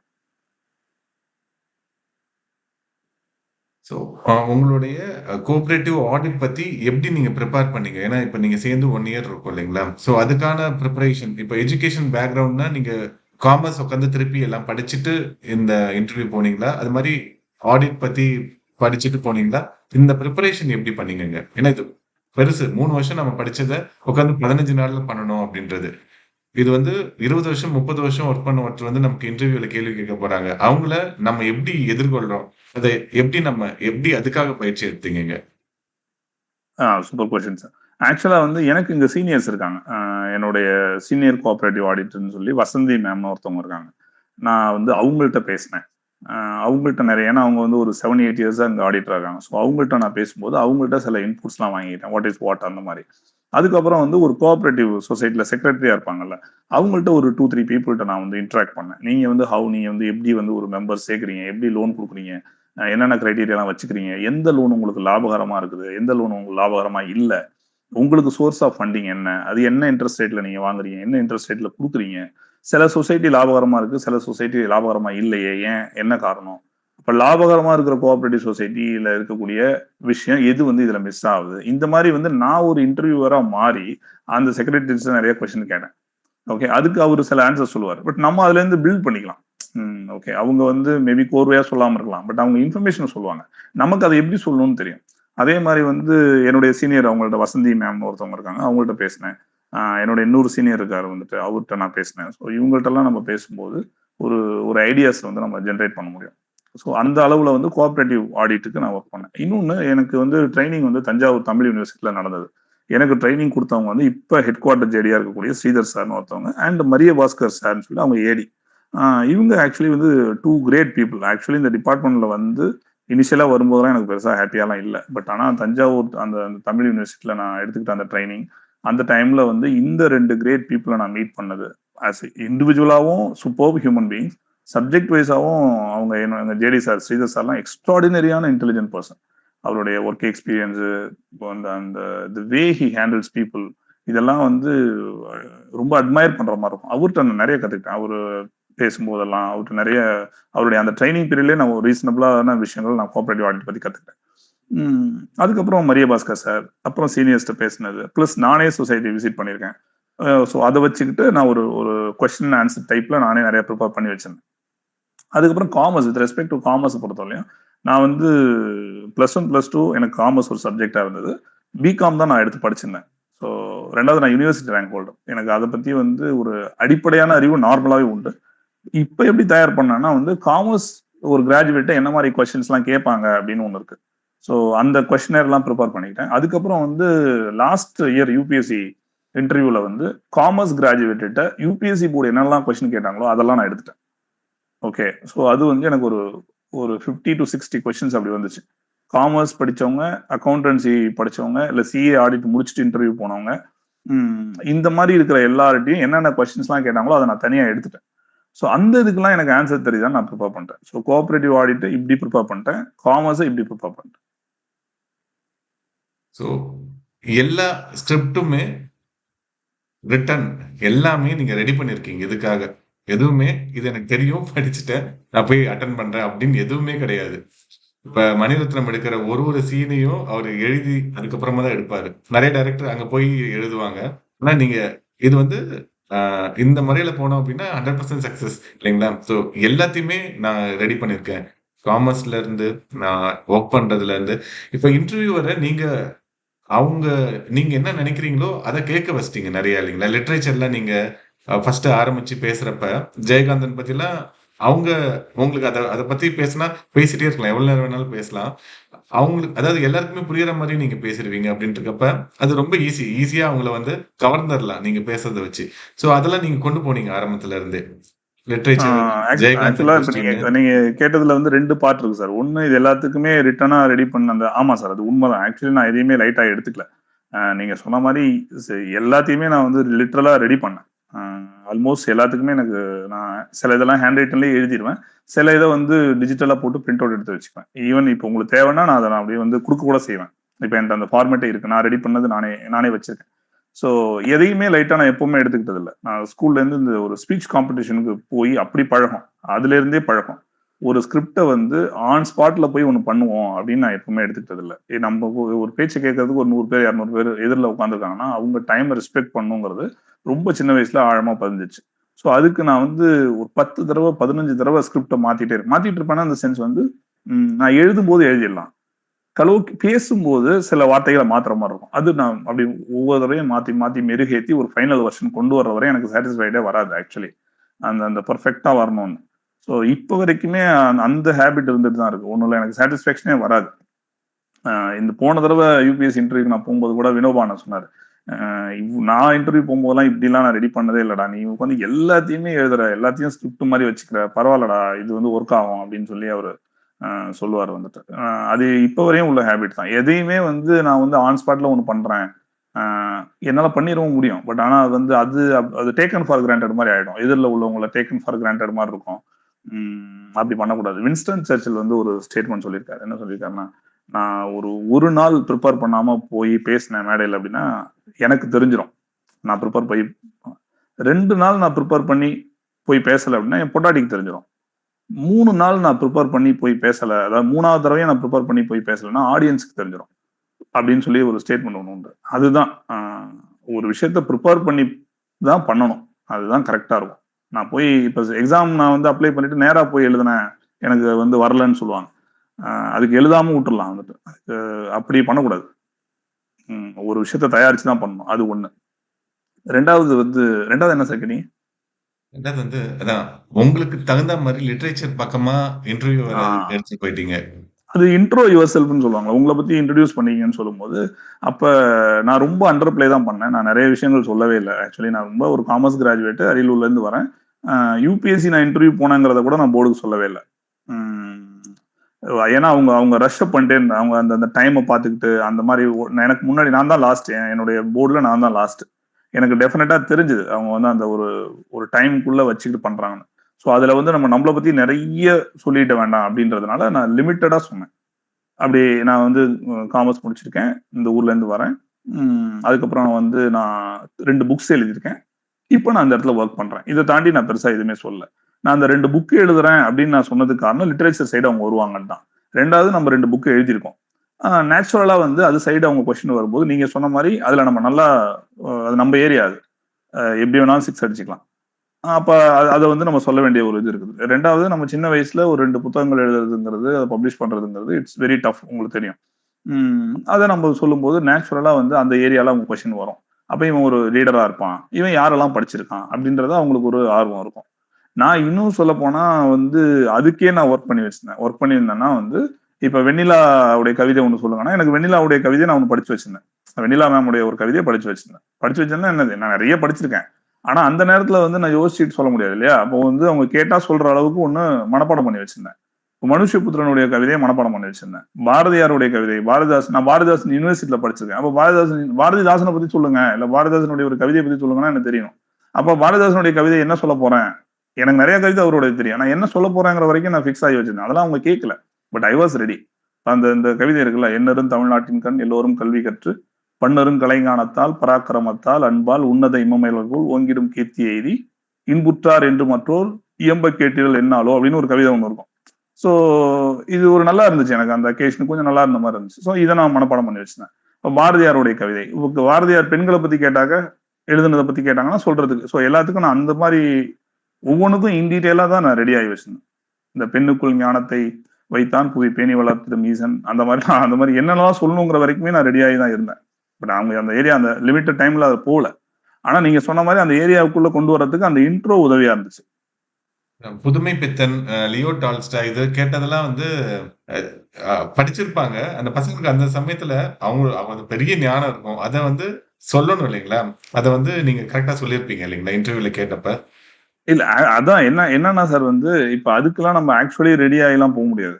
இப்ப வந்து அவங்க எக்ஸ்பெக்ட் பண்றதும் அந்த 1 லைன் 2 லைன் தான். இது இன்னைக்கு நம்ம தமிழ் சிறுகதையில வந்து ஜெயகாந்தனுக்கெல்லாம் முன்னோடியா வந்து புதுமை பித்தன் இருந்தாங்க வந்துட்டு. புதுமை பித்தன் தான் வந்து தமிழ் சிறுகதையில ஒரு பெரிய ஸ்டார் ஆக்சுவலி. இன்னை வரையுமே அவருடைய விஷயங்கள பீட் பண்ணாமலாம் இருக்கும். ஓகே. ஸோ அந்த மாதிரி ஒரு செட் பண்ண ஒரு ஒரு ஒரு மார்க் செட் பண்ணுவாங்கல்ல, அந்த மாதிரி வந்து அவர் செட் பண்ணி வச்சிருக்காரு. அவரை பத்தி ஒரு பேசிக் நமக்கு தெரிஞ்சிருக்கிறது அவசியம். சம்டைம்ஸ் வந்து இலாபரேட்டா தெரியணும்னு அவசியம் கிடையாது. அதே மாதிரி லியோ டால்ஸ்டாய் பத்தி 1 லைன் 2 லைனாவது உங்களுக்கு தெரிஞ்சு இந்த அளவுல நான் புரிஞ்சு வச்சிருக்கேன்னு சொன்னா கூட போதும். இன்டெப்தா சில நேரத்துல உங்களுக்கு தெரியணும்னு அவசியம் கூட கிடையாது. ஃபார் எக்ஸாம்பிள் வந்து ஆக்சுவலி எஸ் ராமகிருஷ்ணனுடைய யாமும் நாவல் எதை பத்தி பேசுறதுலாம் எனக்கு ஒரு சினாப்சிஸே தெரியும். பட் அந்த உண்மையிலேயே அந்த நாவலை நான் முழுமையா படிக்கல. அந்த இடத்துல நான் நேர்மையா முழுமையா படிக்கலன்னு சொல்றதுதான் சரியா இருக்கும். இன்கேஸ் அவங்க அந்த நாவலை ரொம்ப படிச்சு இன்டெப்தா ஒருவேளை அவங்க அதுல ஸ்காலரா இருந்தாங்கன்னா, அந்த புக்ல தான் அவங்க ரிசர்ச் பண்ணிட்டு உட்கார்ந்தாங்கன்னா நமக்கு தெரியாது. ரிசர்ச் ஸ்காலரா இருந்து அவங்க அந்த யாமும் நாவல் தான் நான் ரிசர்ச் பண்ணேன், இந்த கதாபாத்திரம் ஏன்பா வந்து வடிவமைக்கப்பட்டுச்சுன்னு கேட்டாங்கன்னு வச்சுங்க, அவ்வளவுதான். மொத்த இன்டர்வியூல நம்ம பண்ணது எல்லாமே அந்த ஒரு பொய்யால காலியாயிடும். இப்ப இன்டர்வியூல வந்து எந்த அளவுக்கு நேர்மையான ஒரு பதில சொல்றோமோ அது நல்லது. இந்த புதுமை பித்தன், லியோ டால்ஸ்டாய் மாதிரியான ஒப்பீடோ, இல்ல பாரதி, ஷெல்லி மாதிரியான ஒப்பீடோ வந்துட்டு பேசிக் தெரிஞ்சா போதும். அவங்க ரொம்ப டீப்பாலாம் உங்கள்ட்ட எதிர்பார்க்க மாட்டாங்க. போஸ்ட் பிரிஃபரன்ஸ் கேட்டாங்களா உங்ககிட்ட? ஆக்சுவலி அவரு பிரிஃபரன்ஸ் மாதிரி கேட்கல. அவரு வந்து ரொம்ப ஆக்சுவலி எனக்கு அந்த மூமெண்ட் ரொம்ப சந்தோஷமா இருந்துச்சு. நீங்க கேட்டோடனே இப்ப கூட நிகழ்ச்சியா தான் இருக்கு. அவரு பிரிஃபரன்ஸ் கேட்கல. நீங்க வந்து நீங்க பேசுறத வச்சு, உங்களுடைய அப்பியரன்ஸ் வச்சு, உங்களுடைய இத வச்சு நான் ஒண்ணு சொல்றேன். நீங்க டெப்யூட்டி கலெக்டர், டிஎஸ்பி 2க்குமே வந்து ரொம்ப ஆப்ட் கேண்டிடேட் மாரி எனக்கு தெரியிறீங்க. எது சூஸ் பண்ணுவீங்க 2ல அப்படின்னு கேட்டாரு. நான் டெப்யூட்டி கலெக்டர்ன்னு சொன்னேன். நீங்க வந்து பார்க்கறதுக்கு டிஎஸ்பி மாரி தானே இருக்கீங்க. ஆல்ரெடி ஆஃபீசர் மாரி இருக்கீங்க. அண்ட் வந்து போலீஸ் வந்து ஒரு முக்கியமான ஃபோர்ஸ் நம்ப நம்ப ஸ்டேட்ல ஒரு ஆர்டர்லினஸ் மெயின்டெயின் பண்றதுல. நீங்க வந்து ஏன் டிஎஸ்பி எடுக்கக்கூடாது அப்படின்னாரு. நான் வந்து டிசி எனக்கு பிடிக்கும். அட்மினிஸ்ட்ரேஷன் சைட்ல இல்ல பீப்புளோட நிறைய இன்டராக்ட் பண்றதுல, வெல்ஃபேர் மெஷர்ஸ்ல எனக்கு ஆர்வம் அப்படின்னு சொன்னேன். பட் நான் சஜஸ்ட் பண்றேன் நீங்க டிஎஸ்பி எடுங்கன்னு சொல்லி அவரு சொன்னார். ஸோ அது எனக்கு அந்த அந்த மூமெண்ட் வந்து ரொம்ப நல்லா தான் இருந்துச்சு. மற்றபடி அந்த ஆர்டர் ஆஃப் ப்ரிஃபரன்ஸ்லாம் அவர் கேட்கல. இந்த 2க்குமே நீங்க ஆப்டா இருப்பீங்கன்னு சொன்னாரு. மேபி அது இந்த இந்த மொத்த இன்டராக்ஷன்ல அவர் வந்து அவருடைய அப்ரிசியேஷனா இருக்கலாம். கரண்ட் இஷ்யூஸ் இப்ப ஆர்டிமிஸ் பத்திலாம் கேட்டிருக்காங்க. அது மாரி விவிபேட்லாம் கேட்டிருந்தாங்க இல்லைங்களா? அதெல்லாம் வந்து ப்ரிப்பேர் பண்ணியிருந்தீங்க எல்லாமே. ஆமாமா. கரண்ட்டா நான் ஃபாலோ முக்கியமான பண்ணிட்டு தான் விஷயம். இருந்தேன். நியூஸ் பேப்பர்லாம் வந்து ரெகுலரா ஃபாலோ பண்ணிருவேன் சார். ஆர்டிமிஸ் அது வந்து ஃப்ளை பை மிஷன் யுஎஸ் ஓடது பண்றாங்க. அதுக்கு ட்ரம்ப் வந்து பாராட்டி சொன்னது. அந்த ஆர்டிமிஸ் மிஷன்லயே வேற வேற கிரவுட், ஒரு விமன் இருந்தது, ஒரு பிளாக் பீப்புள் இருந்தது. அது எவ்வளவு டைவர்ஸான மிஷன். நம்மளுடைய சந்திராயன் ஆர்டிமிஸ் உடைய ஒப்பீடு. நான் தான் சொன்னேன் சார். லிட்டரலா வந்து I was ready for everything. அதை தாண்டி வர பவுன்சரை ஃபேஸ் பண்ணிக்கலாம். பட் நாம வந்து அந்த 15 டேஸ்ல நடக்கிறது கூட தெரியாமலாம் அங்க போய் உட்காரக்கூடாது சார். அது வந்து டெஃபினட்டா நீங்க வந்து நியூஸ் பேப்பரே அந்த 15 நாள் படிக்காம நம்ம உட்காரக்கூடாது. இன்னும் சொல்ல போனா நான் இனிஷியலா எனக்கு 1, 2 மார்க்ல வந்து எனக்கு சொன்னதே என்னன்னா, நீங்க மத்த நெறைய விஷயத்துல ஸ்ட்ராங்கா இருக்கீங்க. கரண்ட் அஃபேர்ஸ் கொஞ்சம் பிரஷ் அப் பண்ணுங்க. நீங்க மேபி ஒர்க்கிங் இண்டிவிஜுவலால நெறைய விஷயங்கள் ஃபாலோ பண்ணாம இருந்திருப்பீங்கன்னுலாம் எனக்கு சஜஷன் சொன்னாங்க. ஸோ அதுல வந்து நீங்க டெஃபினட்டா வந்து ஃபோக்கஸ் பண்ணணும் அப்படின்னு சொல்லி சொன்னாங்க. அதெல்லாம் படிச்சு தான் டிஸ்ட்ரிக்ட் வச்சிருந்தேன். டிஸ்ட்ரிக்ட் ப்ரொஃபைல் இதெல்லாம் கேட்டாங்களாங்க? அரியலூர் அரியலூர் வந்து ரொம்ப பின்தங்கிய மாவட்டம். அத பத்திலாம் ஏதாவது கொஸ்டின் கேட்டிருந்தாங்களா? பின்தங்கிய மாவட்டத்த பத்தி நெறைய மார்க்ல தான் கேட்டாங்க. இதுல வந்து இத பத்தி கேட்டாங்க. வந்து அரியலூர்ல என்ன இண்டஸ்ட்ரின்னு கேட்டாங்க. ஆ அப்புறம் சிமெண்ட் இண்டஸ்ட்ரீஸ் தான் அங்க பிரெடாமினன்ட்டா இருக்குன்னு நான் சொன்னேன். ஏன் அப்படின்னு கேட்டாங்க வந்துட்டு. அப்புறம் லைம்ஸ்டோன் அவைலபிலிட்டி அப்படின்னு சொன்னேன். ஏன் அங்க லைம்ஸ்டோன் அவைலபிலிட்டின்னு அடுத்த கொஸ்டின் போனாங்க. அப்புறம் நான் கிரிட்டேஷியஸ் ஏஜ்ல வந்து கடலுக்கு அடியில அரியலூர் இருந்ததுனாலயும், அப்ப அந்த ஃபாசில்ஸ் அந்த வுட்ல இருந்து அனிமல்ல இருந்து அதோடைய ஃபாசில்ஸ் அங்கேயே செட் ஆயி, அதுதான் காரணம் அப்படின்னு சொன்னேன். அண்ட் வந்து அடுத்தடுத்து 3 கொஸ்டின் ஃபாலோ அப் ஆகி 3க்குமே நான் ஆன்சர் வந்து பண்ணி, அது இந்த கிரிட்டேஷியஸ் ஏஜ்லாம் சொல்லும்போது ஹி வாஸ் வெரி ஹாப்பி. அந்த ஜியாலஜிக்கல் பீரியட்லாம் தெரிஞ்சு வச்சிருக்காங்கிறதும், அத அவன் வந்து கரெக்ட்டா கனெக்ட் பண்ணி சொல்றாங்கிறதும் அவருக்கு புடிச்சிருந்துச்சுன்னு நெனைக்கிறேன். அது மாரி இந்த சினிமா இண்டஸ்ட்ரியில இருந்து பாலிடிக்ஸ் வர்றத பத்திலாம் உங்களுக்கு கொஸ்டின் கேட்டிருந்தாங்க. அதெல்லாம் ரொம்ப டிப்ளமேட்டிக்கான கொஸ்டின். அத எப்படி எதிர்கொண்டீங்க? எப்படி ஆன்சர் பண்ணீங்கங்க? ஆக்சுவலா வந்து வரக்கூடாதுன்னுலாம் இல்ல சார். இது நமக்கு உங்களுக்கும் எனக்குமே தெரியும் வந்துட்டு. ஜனநாயக நாட்டுல வந்து இட்ஸ் பீப்பிள் தான் டிசைடர்ஸ் வந்து. ஓகே. மக்கள் தான் முடிவு பண்ண போறாங்க. நம்மள யாரு ஆளணும்னு சொல்லி. இவங்க தான் வரணும்னோ, இவங்க தான் வரக்கூடாதுன்னோ, அப்படின்னு நம்ம சொல்ல முடியாது. At the end of the day மக்கள் தான் எஜமானர்கள். அவங்க யார தேர்ந்தெடுக்கிறாங்களோ, அவங்க தான் வந்து மக்கள வந்து அட்மினிஸ்டர் பண்ண போறாங்க. இன் கேஸ் மக்களுக்கே பிடிக்கலனாலும், ஜனநாயகம்ல என்ன மெக்கானிசம்னா, பிடிக்காதவங்கள மக்கள் அடுத்த தேர்தலே தூக்கி போட்டுருவாங்க. ஓகே. மக்களுக்கு வந்து அந்த கிளாரிட்டி வந்து எப்பவுமே உண்டு. சம்டைம்ஸ் வந்து ஜனநாயகத்துல மிஸ்டேக் இருக்கலாம். ஆனா, நம்மள்ட்ட இருக்கிற சிஸ்டத்துல பெஸ்ட் டெமோக்ரஸி தான். Democracy is not fool proof மெக்கானிசம்லாம் கிடையாது. குறைகளே இல்லாத ஒரு விஷயம் கிடையாது ஜனநாயகம். ஆனா, இருக்கிற நம்ம மத்த சிஸ்டத்தலாம் கம்பேர் பண்ணும்போது, பெஸ்ட் வந்து நம்மட்ட இருக்கிறது ஜனநாயகம் தான். அதுல வந்து மக்கள் தான் எஜமானர்கள். அவங்க யார வேணா எலெக்ட் பண்ணலாம். யாரு வேணா அரசியலுக்கு வரலாம். அது வந்து அதுதான் நம்ம ஸ்டாண்ட். அது அவங்களுக்கு வேற ஒப்பீனியன் இருந்தாலுமே, இந்த ஸ்டாண்ட் தான் கரெக்ட்டா இருக்கும். ஸோ, அ நான் நெறைய பேரு இப்ப குரூப் 1 இன்டர்வியூ அட்டெண்ட் பண்ண பசங்க கூட நெறைய பேர்ட்ட நான் பேசினேன். நெறைய பேர் இன்டர்வியூ இது மாரி எடுங்க அப்படின்னு சொன்னாங்க. அவங்க உண்மையிலேயே பொட்டன்ஷியலா இவ்வளவு 1 மணி நேரம் ஒரு விஷயத்த பேச முடியுமா அப்படின்னா, நெறைய பேரு புக்ல இருக்கிறத படிச்சு எழுதுறதுல உங்கள விட, என்ன விட, எல்லார விட திறமையானவங்களா இருப்பாங்க. டெப்டி கலெக்டர் கூட ஆயிருப்பாங்க. அ ஐஏஎஸ் கூட ஆயிருந்திருக்கலாம். ஆனா இந்த கிளாரிட்டி இருக்கு இல்லைங்களா? இந்த தெளிவு தான் வந்து இந்த எக்ஸாம எதிர்கொள்றதுக்கு உங்களுக்கு உதவி இருக்கு. இந்த கிளாரிட்டினால தான் நீங்க இப்ப ஒரு குரூப் 1 ஆஃபீசர் ஆயிருக்கீங்க. நம்ம அ பொறந்தப்பவே பயங்கர டேலண்ட்டு. நான் வந்து ஐஐடில படிச்சேன். அப்படிலாம் இல்ல. இந்த திறமைய நம்ம கொண்டு வந்திருக்கிறோம். நிதானமா கொண்டு வந்திருக்கீங்க. ஸோ உங்களுடைய இந்த ஒரு 10 வருஷம் முயற்சி இருக்கு இல்லைங்களா? ஸோ அதுதான் உங்கள மத்தவங்ககிட்ட இருந்து தனிச்சு காமிக்கிறது. நீங்க சர்வீஸ்ல போயி, நீங்க அங்க வேலை செய்றப்பயும், நீங்க காந்தியன் பிரின்சிபல் சொல்றீங்க, புதுமை புத்தர் பத்தி பேசுறீங்க, லேட்டஸ்ட் சயன்ஸ் அண்ட் டெக்னாலஜி பத்தி உங்களுக்கு விஷயம் தெரியுது. ஸோ எல்லாத்தையும் தெரியுது இல்லைங்களா? இப்ப டிஎஸ்பி பிரபுலாம் சொன்னீங்க. இன்னும் படிச்சுட்டே இருப்பாரு. இன்னும் கத்துக்கிட்டே இருப்பாப்படி. என்னோட அ கூட இருந்தாருங்க அவரு. நல்ல பழக்கம். பூமா ஸோ இவங்கலாம் வந்து அப்டேட் ஆயிட்டே இருப்பாங்க. ஸோ நீங்க நாளைக்கு ஆஃபீசர் ஆகுறப்பயும், நீங்க ஒரு 10 பேரு ஒரு டிஎஸ்பி ஆகுறீங்கன்னா, நீங்க அதுல தனியா தெரிவீங்க. ஸோ நான் ஆரம்பத்துல உங்ககிட்ட பேசுனப்பயே சொன்னேன். பயங்கர கிளாரிட்டி இருக்கு. நீங்க டெக்ஸ்ட் பண்ற மெசேஜ் கூட அந்த ஒரு தெளிவோட இருக்கும். தீர்க்கமா இருக்கும். ஓகே இதுதான் கன்வே பண்ற விஷயம் வந்து ரொம்ப தெளிவா இருக்கும்.